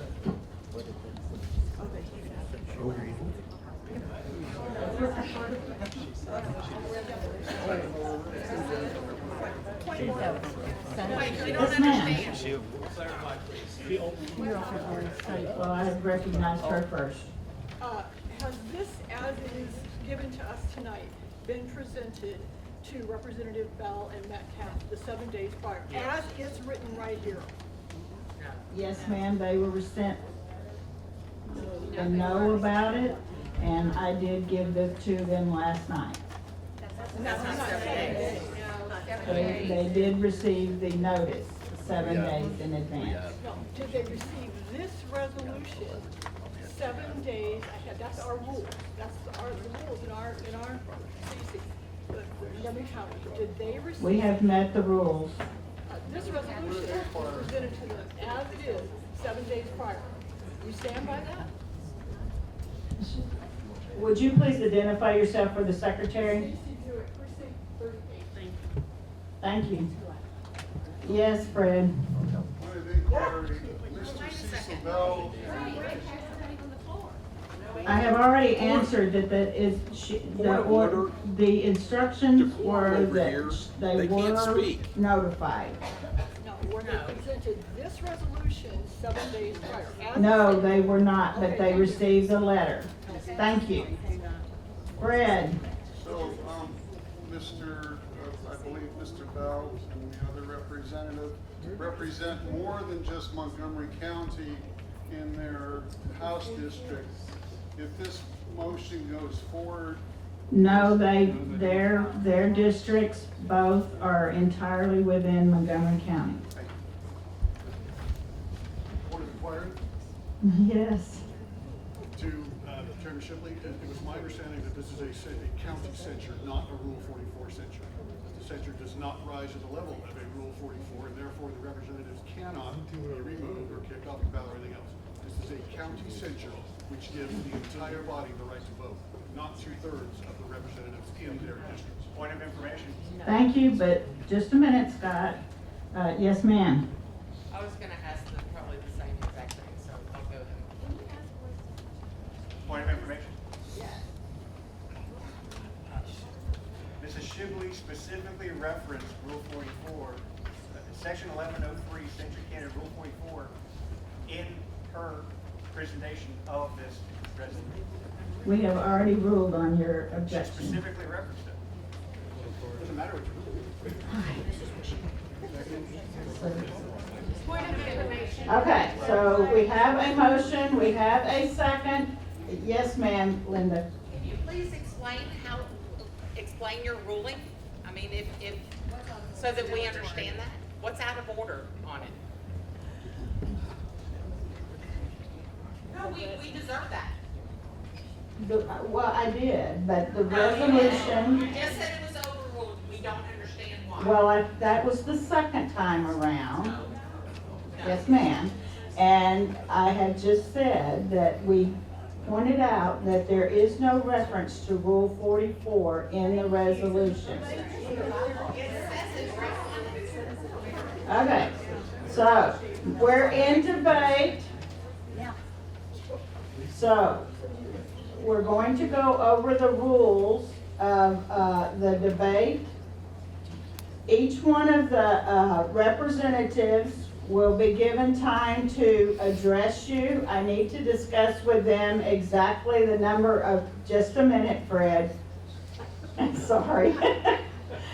I need to go over with them exactly, I want to make sure of the number of minutes that they would like. We're going to have 3 for and 3 against for debate. Each, just a minute, each one will have 3 minutes. Can we call the question? No, we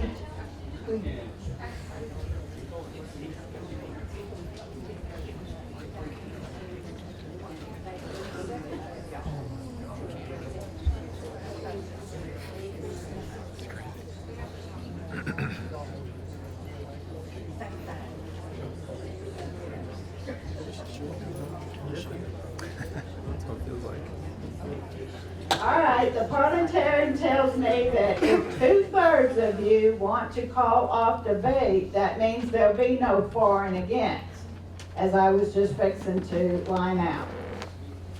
So, is that what you wanted? Fred? May I offer my amendment now to this motion? Yes. My amendment is, Madam Chairman, I understand that there are greater penalties that this CEC can take with the representatives. And I would be in favor of an amendment saying that if the representatives work with us on this censure as is, that we would take no further action of more severe actions in the future. Well, the parliamentarian tells me that is out of order.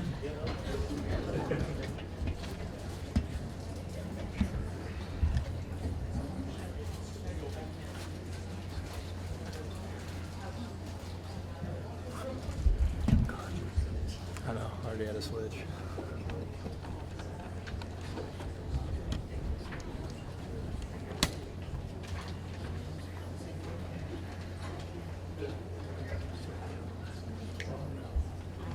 We're now in discussion. So we're going to have, okay, yes, Robert. Point of inquiry, you stated that. Please speak loudly. You stated that you were going to get with the candidates to figure out how many minutes that they would like to speak. That is not an option. It would be out of order to direct that to them. They only get 3 minutes to speak each on their behalf, just like the for and against. Okay.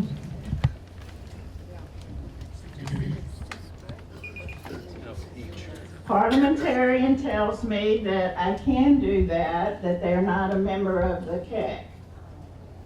Yes? Point of information, I think the CAC has to invite them to speak, correct?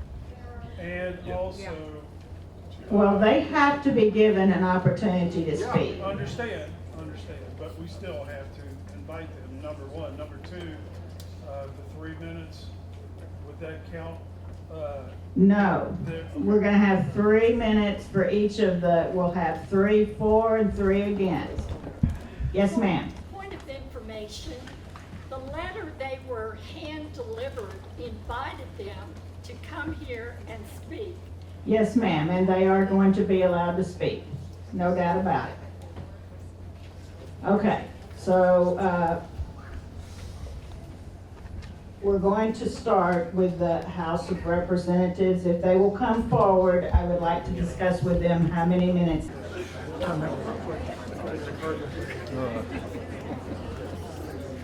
It's always scary. Yeah. I know what you mean. When you're in a college Jesus Christ. I didn't think I could get this. I need to be thankful for that. Anita, raise your hand.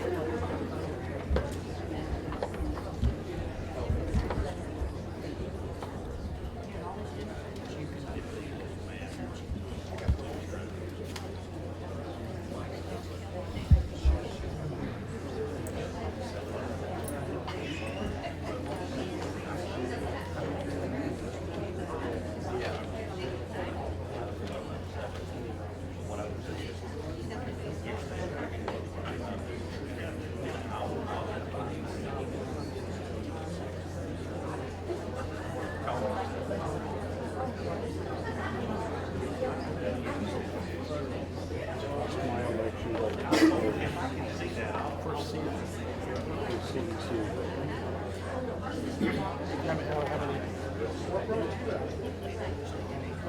think it was.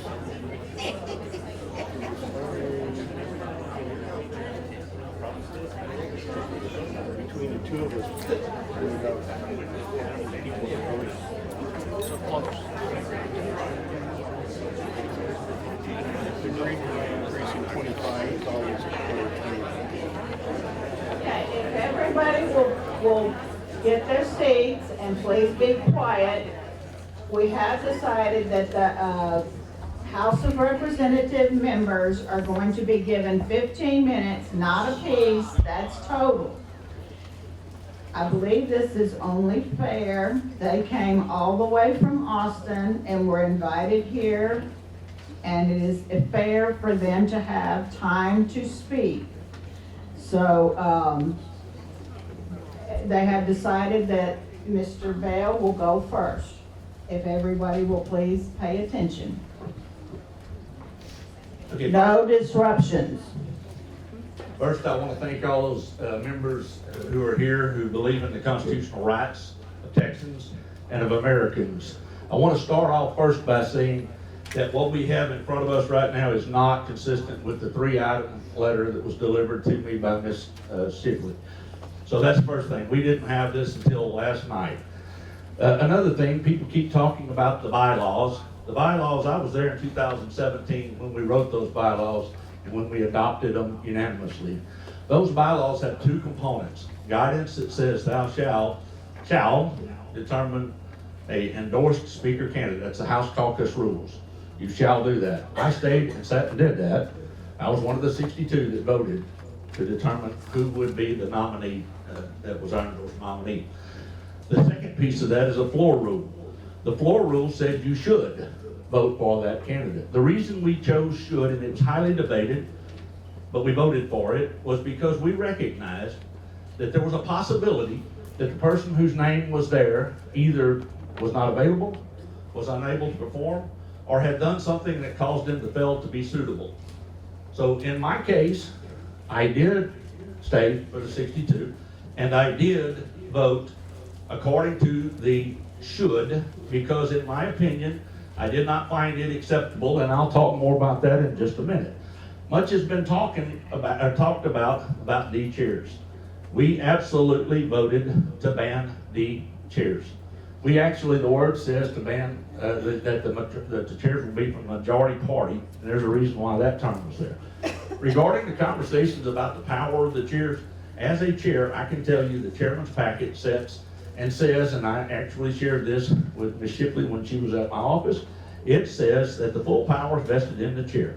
You cannot pick up a bill, whether you're in a subcommittee or whether you're at any other level, whether that bill is referred directly to you or not. The only way those bills can come up is if the chairman chooses to pull those bills up. The only way a vote can pass is if the chairman allows that vote to occur.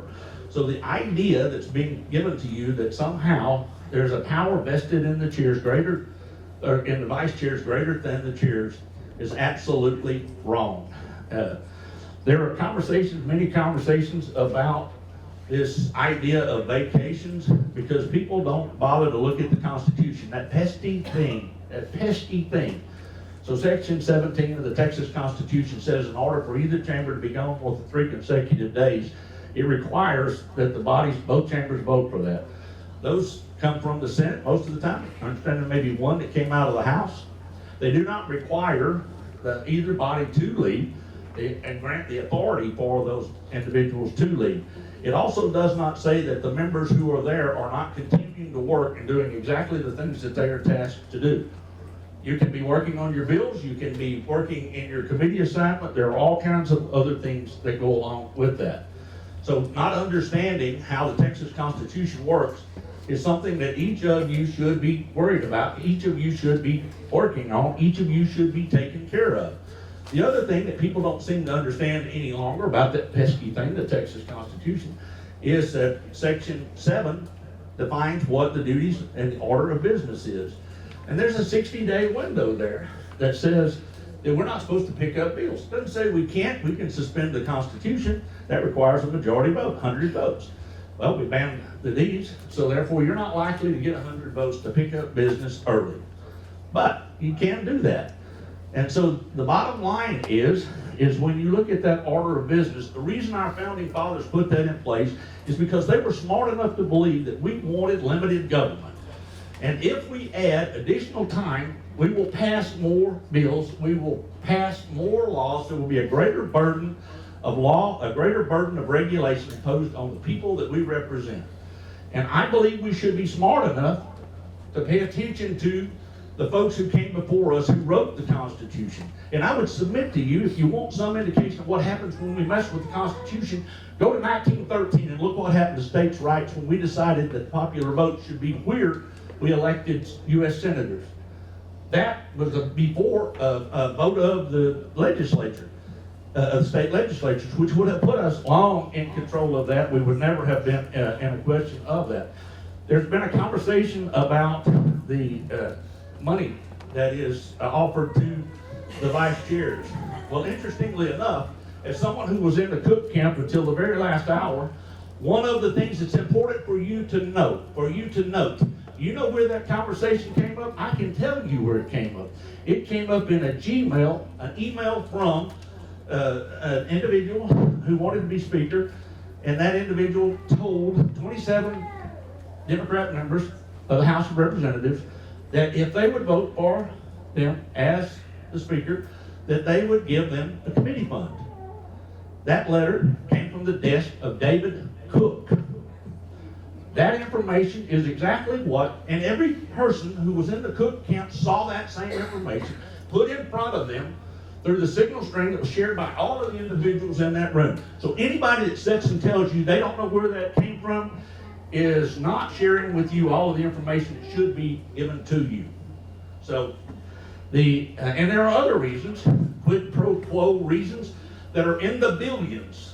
I'm not going to get into that because it's not healthy for the party, but I'll stand back there and I'll share that with you individually if you want to know exactly why, when I took my vote, it was not available to me in the belief that I was going to represent my constituents, those 83,000 folks who voted for me properly, if I voted for someone who would stand for quid pro quo, if I voted for someone who had no course for how we were going to win, if I voted for someone who made no effort to lead.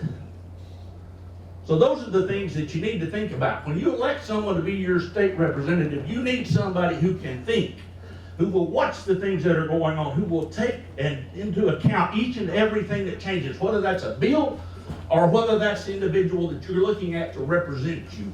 That's what you're wanting. You're wanting someone to go and do the job for you, who could do that in a business setting, who can do that in any other setting, because you're not able to go there every day. All the people in this room cannot go each and every day, but each and every one of us elects a representative. And that pesky little thing that I talked about earlier, the Constitution says that the people have a right to vote. And I'm going to yield this, but thank you for your time. And God bless those of you that will defend the Texas and U.S. Constitution.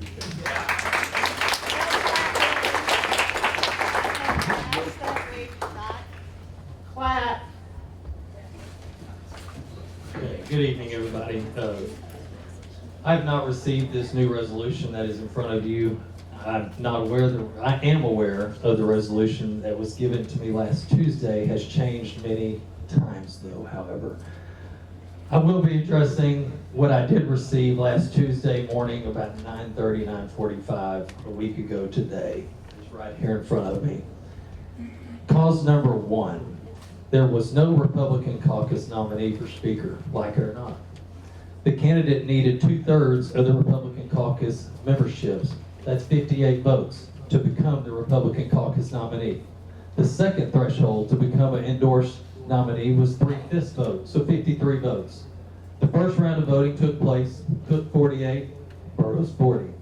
The second round of voting took place, Cook 47, Burroughs 41. Neither candidate received the required 53 or 58 vote threshold to become the Republican caucus nominee. Cause number two, I was with 56% of the Republican caucus in voting on this measure.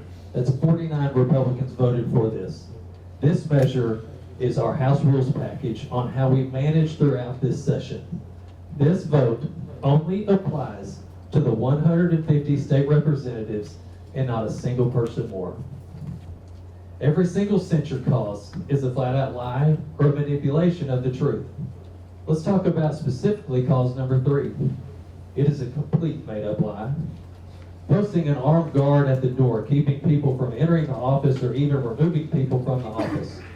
For those of you that have come to the Capitol, you know exactly where the office is located at the north entrance of the Capitol. The office entrance is before the security checkpoint. You can literally walk straight to the office before going through security. There was enhanced security measures opening day, as there is with every opening day. But no armed guard stopped anyone from entering the office. What a lie. Many of you signed the book, actually. I visited with many on January 14th. I sat down on the corner of the front desk and answered questions. Just another lie I just heard yesterday was that I didn't allow anyone in the office without a coat and tie on. Unreal. Many of you have seen a picture floating around me talking with visitors in the office. Therefore, those who are attacking me have proven they have zero credibility from this point on. Cause number 4. Many did not think that we would ban Democrat chairs this session. We did it, but you just don't like the way we did it. Democrats do not have co-chair positions like some have said. Republican chairs do not need to get the approval from Democrat vice chairs like some have said. We did not expand the power of Democrats. Do not forget, we only have 88 Republicans in the Texas House. We do not have a supermajority, which is 100 votes. Instead of tearing up Republicans like myself, I ask that you use your energy and resources to beat Democrats and help gain our majority. Do not forget that we need 100 votes every day to check in for quorum, not 88. 100 votes for any constitutional amendment for Texans to vote on. 100 votes for any property tax relief. Prime example, the one that I passed last session, $18 billion tax cut that I authored and delivered last session for you and all Texans. On October 2nd, just a few months ago, we had over 700 constituents attend our fundraiser to help fend off our Democrat challengers. It was standing room only. On November 5th, 120 days ago to this very day, we had over 70,000 votes confirm us as your state representative. House District 16 represents 200,000 people in the Texas legislature. You, as precinct chairs, whether you were elected in your neighborhood or as some of you might be appointed, it is your responsibility to oversee the elections in your neighborhood and help grow this Republican Party, not purify the party. Build our Republican majority so we can have a supermajority in the Texas House. Do not weaponize the party like you are attempting to do. Do not silence or take away the voice of the people. Thank you. I have repeatedly asked that there be no clapping. We're going to close the doors. And if they clap again, I ask you, point of order, point of privilege.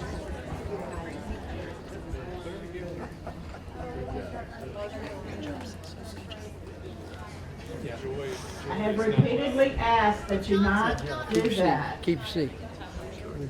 Okay, I'm recognizing Wendy. Wendy Yaki, precinct 66.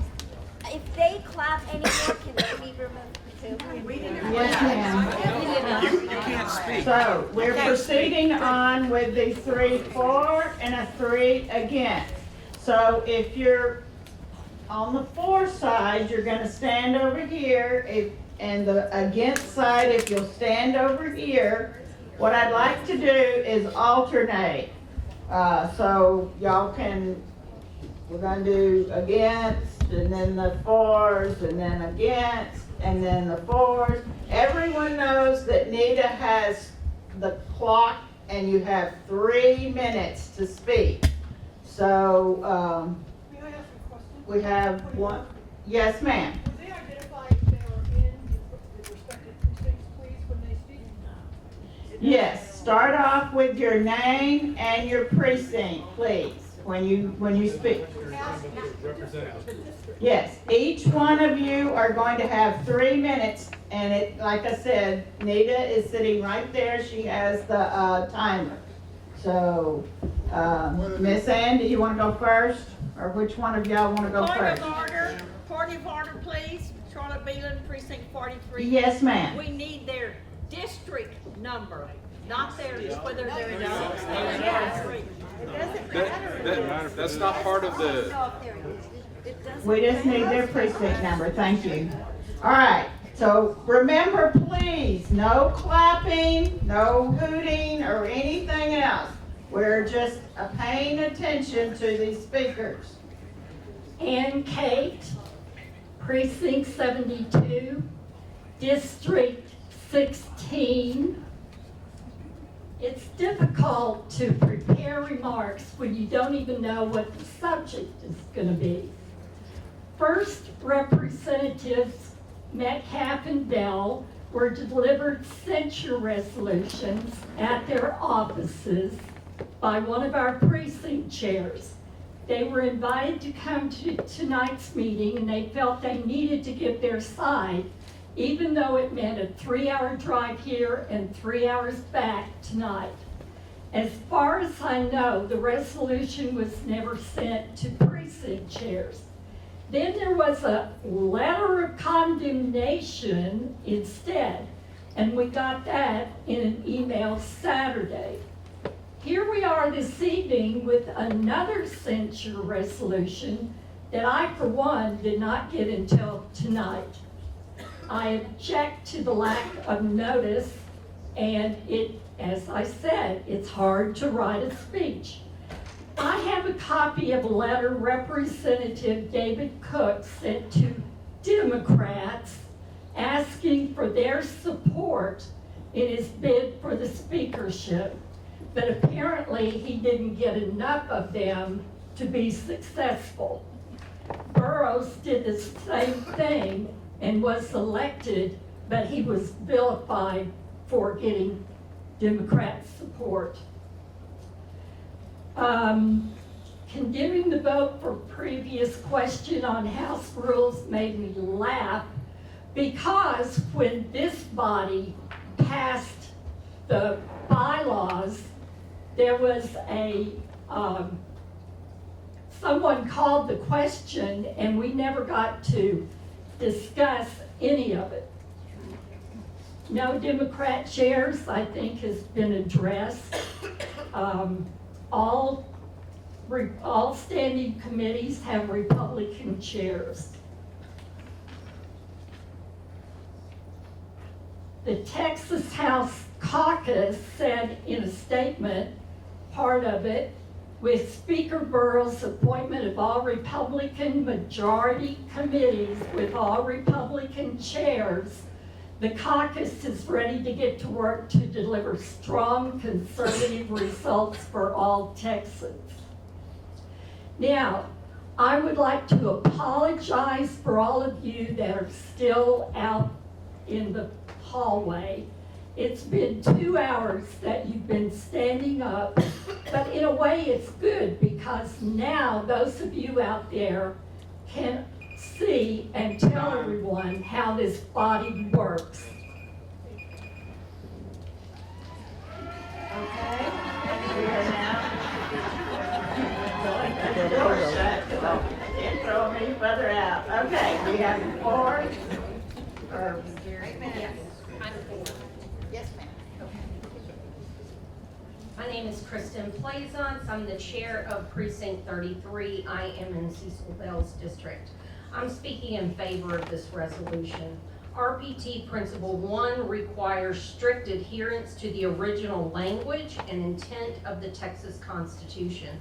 I'm very concerned with how the actions of Will Metcalf and Cecil Bell violated not only RPT rules, but the Constitution of the state of Texas and the rights of the people. Texas Constitution Bill of Rights, Section 2, declares that all political power is inherent in the people, and that the government is instituted for their benefit. and guarantees us the preservation of a Republican form of government, which is a special kind of representative government where the people maintain power and authority over our government, and trustees are to do the will of the people when conducting their official duties and not their own will. Section 2 also declares that the people have at all times the inalienable right to reform their government in any manner they think expedient. Will Metcalf and Cecil Bell violated the Texas Constitution and the rights of the people in the following ways: deprived the people of a representative government by shutting down debate or amendments when passing H.R. 4, replaced the will, benefit, and happiness of the people with their own, repeatedly voted to take long weekends instead of using the limited time legislative session is open to conduct the business they were hired to do, participated in the misappropriation of $3 million in public funds, deprived the people of Texas of their political power by refusing to reform their actions to the will of the people when instructed to do so. Will Metcalf placed an armed officer outside of his door to intimidate the people and block them from exercising their rights to reform government and seek redress of grievances. Participated in the replacement of our constitutional republic with an oligarchy. Will Metcalf and Cecil Bell have violated their oaths of office and have committed breach of trust, maladministration of a public trust, and trespass against the rights of the people. And for that, they should be censured. Thank you. Against?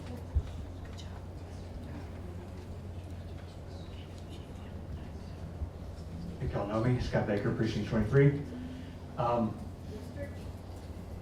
I am in Will Metcalf's district, District 16.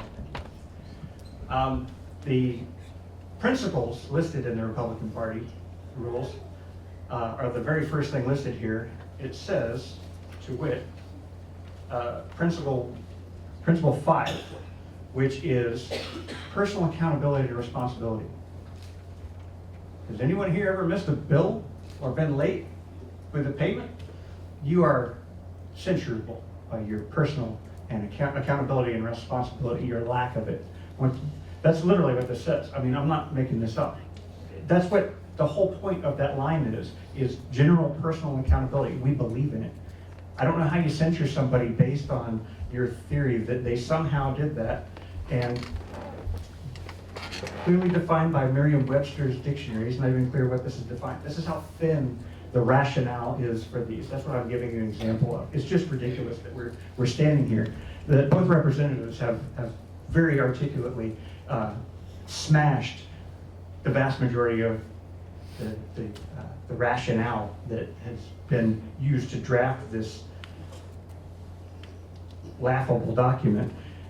But strict adherence to the original language intent of the Texas State Constitution, which states all power is inherent in the people. I have to say, you are trying to censure these people, and the ultimate goal of this, the original goal of this, was to in fact remove these men from the ballot, which is in direct opposition to this. So this very censure document that you're putting here, you are actually trying to do that. You're trying to abridge the power inherent of the people and the voters.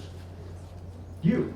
And as far as procedural votes go, this body just shortly ago voted to call the question and stop debate. That is literally the procedure that they used. They stopped debate with a procedural motion in the House. You're going to censure these gentlemen. The reason why they had to change the censure document to begin with is because the censure was so thin. Because there's nothing in RPT Rule 44 that allows for censure based on caucus rules. Because caucus rules are not in the Constitution. Neither the Texas nor the U.S. Constitution. It's just simply so thin, so irrelevant, this censure document makes us look like fools. And it should absolutely be struck down, 100%. And we should all go about our business of actually growing the Republican Party, as they so eloquently stated. Thank you. Scott? Scott Robbins, precinct 33. Scott Robbins, precinct 33. The damage that these two representatives did to the Republican Party is going to take, in my opinion, millions and millions of dollars, thousands and thousands of man hours to undo, if we can even undo it at all. Their actions were willful, they were deliberate, they were in violation of the Republican Party rules, not just the spirit, but the letter of the rules. When they talk about Democrat co-chairs, they're not co-chairs, they're vice chairs. So let's not mess this up. To be really clear, this censure is not a Rule 44 censure. Neither of them are going to be removed from their office. Neither of them are going to be thrown off the ballot. Neither of them are going to be blocked. This censure is not a Rule 44. It does not rise to that level. It cannot do that. This is a county censure. It is the expression of the will of this body, that we find their actions inconsistent with the actions of a Republican who represents us, not the Democrats. It's an expression of the will of this body that we find their actions contemptible. It's the expression of the will of this body that we find their actions to be inconsistent with their campaign promises, the promises they made to each of us, including their own constituents, to the Republican Party, to who we stand for as a party, as a state. They have in effect flipped Texas blue. Democrat bills will sail through the House now. Republican bills will get blocked. They're dead on arrival. Texas flipped blue. Never thought I would say that. It's going to take a lot for us to undo the damage they did. They can't even undo it because it's done. I would encourage everyone to vote for this censure. It is a county censure, not a Rule 44 censure. It explains to them that we are disgusted by what they did, and we are not removing them from office. We're giving them another shot. I think that's slightly more than they deserve. Thank you for your time. Thank you. Linda? No, Linda's next.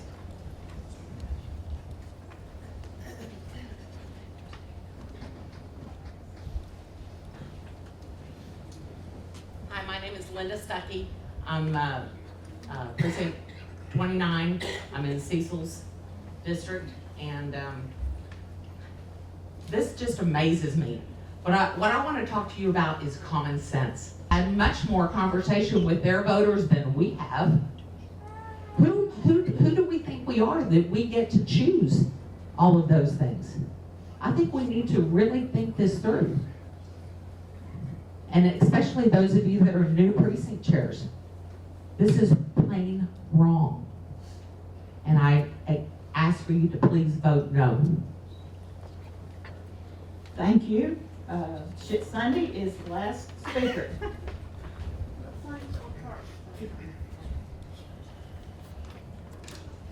House District 16, Will Metcalf. To understand why we are issuing a censure resolution, I'd like to share excerpts from unsolicited emails we received from constituents who feel misrepresented and betrayed. One constituent voiced thoughts. I am in absolute support of the censorship of my Texas District 3 Representative Cecil Bell Jr. Mr. Bell has misrepresented himself to the voters on the issues. During a personal visit, Representative Bell stated, I am sent here by my constituents to use my best judgment on an issue or vote. He also said, I am not telling anyone who I am voting for, and if they don't like my choice, then they can primary me. We did not elect him to have his best judgment. We elected him to represent our best judgment. Not telling us who he was supporting the day of the speakership vote was a direct betrayal of his previous representation and the voters' will. He misunderstood the outcome of his own vote and how it has gutted the Republican Party agenda.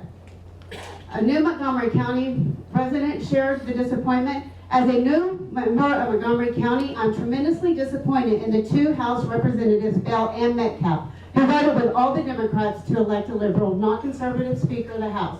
Their vote against the clear conservative mandate from the citizens of Montgomery County should come with severe electoral repercussions. It is time to find replacements. for these traitors. GOP rules for GOP members. How soon can we expect the chair to censure them and pull all reference to the Republican Party from the website? There must be accountability for this outright total disregard from the party caucus rules, not just for the 26th primary. This person goes on to say, I cannot be affiliated with a party that allows elected members to act on their own in the support of Democrats. Another email read, why are Metcalf and Chairman Burrows letting a Democrat write the House rules? That's like putting a weasel in a chicken house.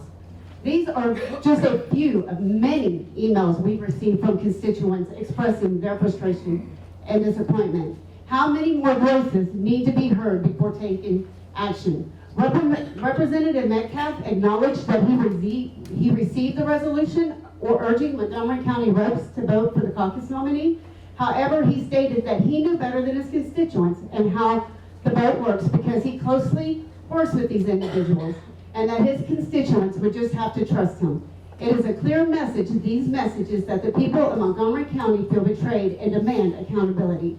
Our elected officials are trustees of the people, and they must act in good faith, respecting the trust compact between them and their constituents. I would say that we've already covered the vote is for we the people. So lastly, I would just like to say, Thank you very much. That ends debate. Point of information. Yes. I am represented by Steve Toth from District 15. Can I vote on this? Yes, it is a county-wide vote. We're going to actually, yes, sir. Motion, roll call vote. We have a motion for which I was fixing this, and we have a second. All those in favor of a roll call vote, which I do believe is in order. So all those in favor? Aye. Those opposed? No. Who did the second? For Paul? Yes. Okay, so we will proceed. Yes, ma'am. Is this a 2/3 vote or a simple majority? Simple majority. Point of inquiry? Okay, so we will be, yes, Point of inquiry? I just want to verify, because this is not a Rule 44 vote, then the local party will neither be able to remove a candidate from the ballot nor use this to campaign against that candidate in the primary election.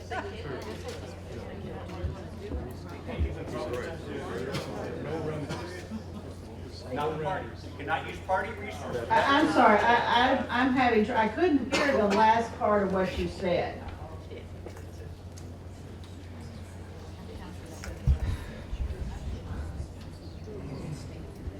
There are 3 penalties listed for Rule 44 votes that if a censure is passed and approved.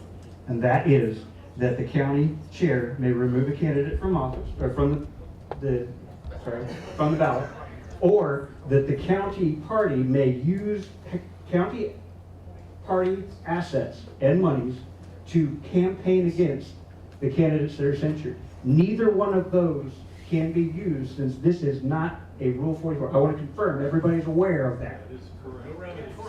There is no remedy for this censure vote under Rule 44. There is no remedy listed in the resolution, and those remedies are not sought. Point of inquiry. Yes, sir.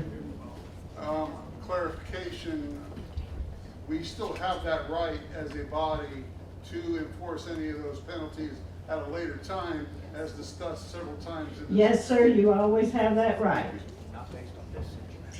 Point of inquiry, Yes, ma'am. on Board 106. Could our parliamentarian clarify the difference between a county resolution and a Rule 44 censure?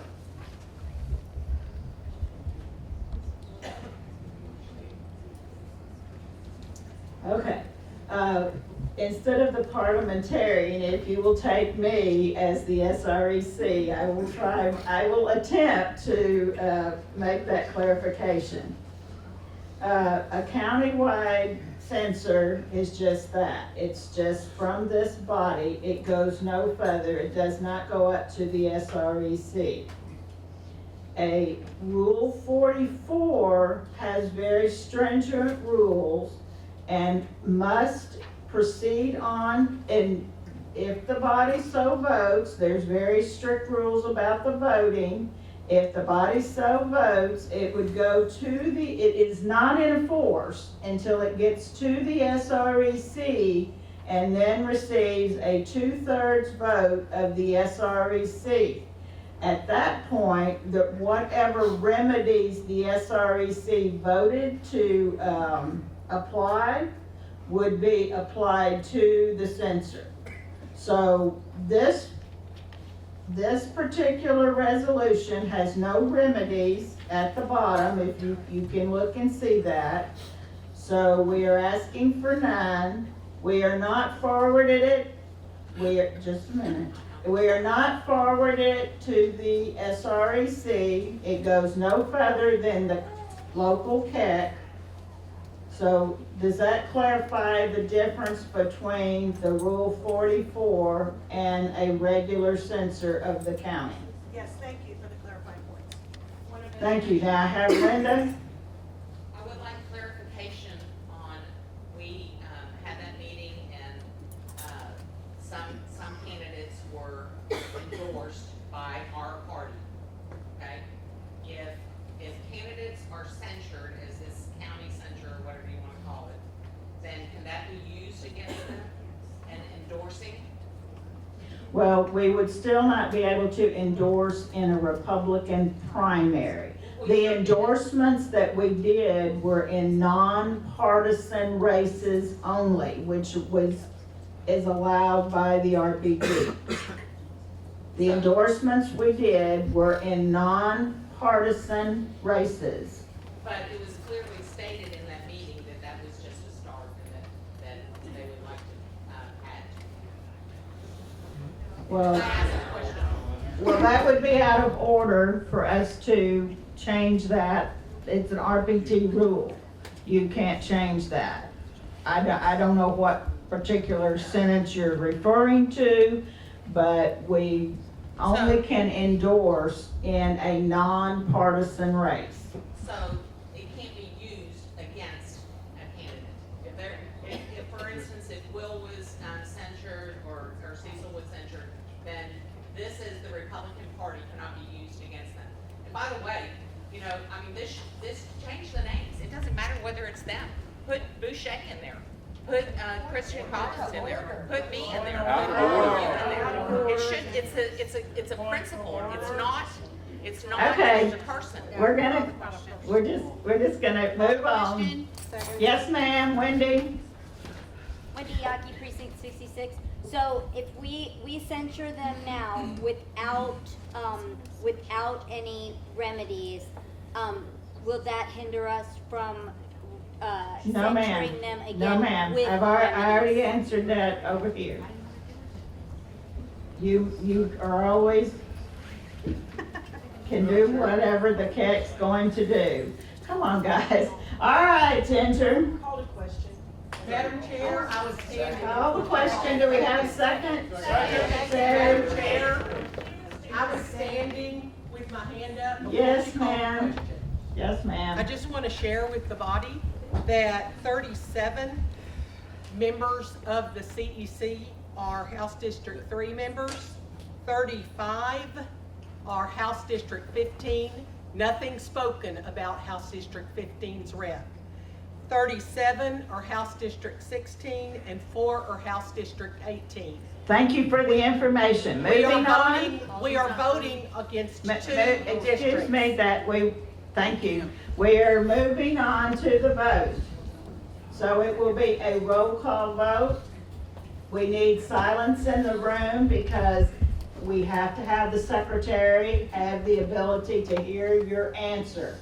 Please do not answer with strange things. Answer yes, no, abstain, so that she is not confused and she is able to take that vote. So the doors now will be sealed. No one may enter the room.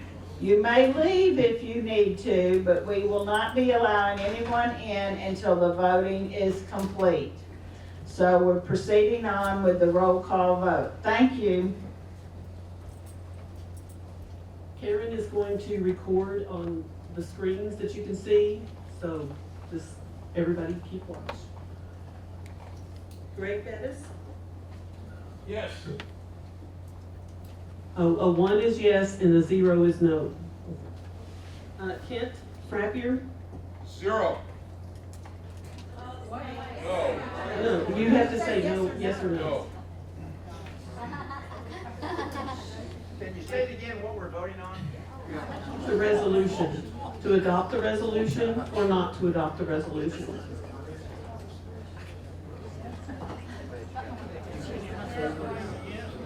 Yes. If you wish to vote to adopt, that's a yes. If you wish to not adopt, that is no.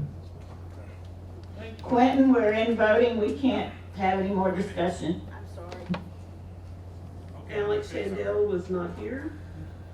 Paul Gabolis? Yes. Janelle Murray? No. Kenneth Ernest? Yes. Phoebe Westling? Yes. William Kercheval? No. Quentin Smith? Abstain. Clarence Lewis? No. Marlise Stripling? James Metz? No. Lori Clifton? No. Oscar Martinez? I don't think he was here, right? Gary Reynolds? Please say yes or no. No. Thank you. Mark Frank was not here. Dale Fessenden? Yes. Matthew Dancer was not here. 19 is vacant. Susan Johnson? No. Evan Kendrick? Yes. Kendrick Evan, I'm sorry. Sunday Shibley? Yes. Scott Baker? No. Bob Bagley? Yes. Wendy Lynch? No. Caleb Smith? Abstain. Dale Inman is not here. Stephen Kent? Yes. Linda Stuckey? No. Mark Ferber? Yes. Betty Anderson? Yes. Amy Van Horn? No. Scott Robbins? Yes. Kenneth Allen? Yes. Tammy Kelver? Yes. Paul Croson was not here. Kristen Plaisance? Yes. Stacy Buick? No. Brad Vickers? Yes. Jan Nell? No. Teresa Lee? Yes. Jamie Nash? No. Charlotte Glenn? No. John Schluter? Yes. Kat Rummel? No. Peter Stees? Yes. Mark Fuska? Yes. Steve Lawrence? Yes. Susan Carranza that's vacant now. Christina Lightfoot is not here. 51 is vacant. Wayne Pearson? Not here. Chris Crawford? No. Tom Gregor was not here. Sarah Allison? Yes. Keith Lincoln? No. Sandra Brewer? No. Elizabeth Ricard? Yes. Allison Winter? Yes. Judy Thomas? No. Donna McAleer? Yes. Stephen Wright? William Herschel Williams? Roy Jimenez was not here. Tammy Lake? No. Wendy Yockey? Yes. Denise Boyd? No. Teresa Hay? Yes. John Wirtz? Yes. Jack Munich? Yes. Kathy Lasetta was not here. And Kate? No. Rick Vandenberg was not here. Ginger Russell? Yes. Larry Rogers? Yes. Dennis Tibbs? Yes. Josh Jaros? Keith Wagner? Keith Wagner was not here. 79 is vacant. Richard Von Rogel? Yes. Susan Love, Yes. Blake Hall, Yes. Daniel Stage was not here, Mark Pruitt was not here, Bonnie Gross, No. David Johns, Yes. Robert Walker, Yes. Frederick Sunderman, Yes. Melinda O'Lynn, Yes. Gilbert Holscher, No. Annette Kerr, No. Justin Stidham, not here, Edward Arnold, No. Mary Lewis, Yes. Sherry Tabell, Yes. Louis Yepes, Yes. Kim Weber, Yes. Stephanie Cox, Yes. Tom Conley, No. Anna Wynn, Abstain? Stephanie Schwantes is not here, Stacy Kellum, No. Ken Ditto, Abstain. Diane Campbell, Yes. Lexi Pfister, Yes. Lana Horde, Yes. Jackie Williams, Yes. Graham Church, Yes. Karen Zeller, Yes. Louis Pedraza, Yes. 111 and 112 are vacant, Wendy Taylor. No.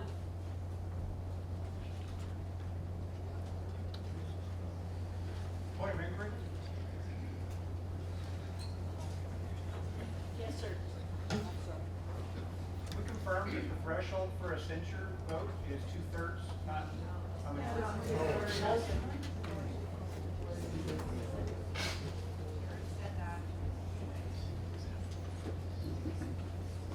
Madam Chair, is it okay I can let teacher back in?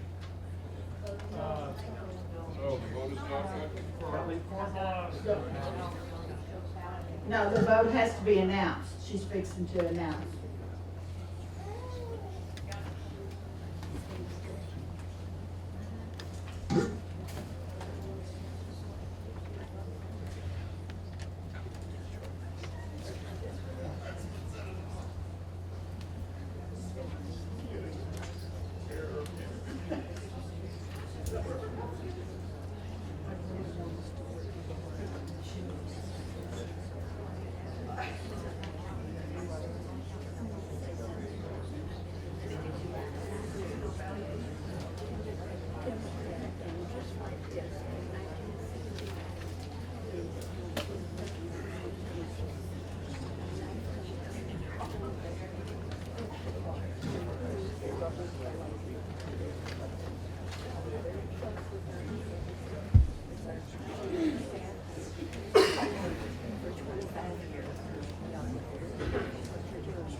So Phil, once we make the announcement for the vote, then you may open the doors.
everybody would, I know this is tedious, but everybody be silent for just a minute.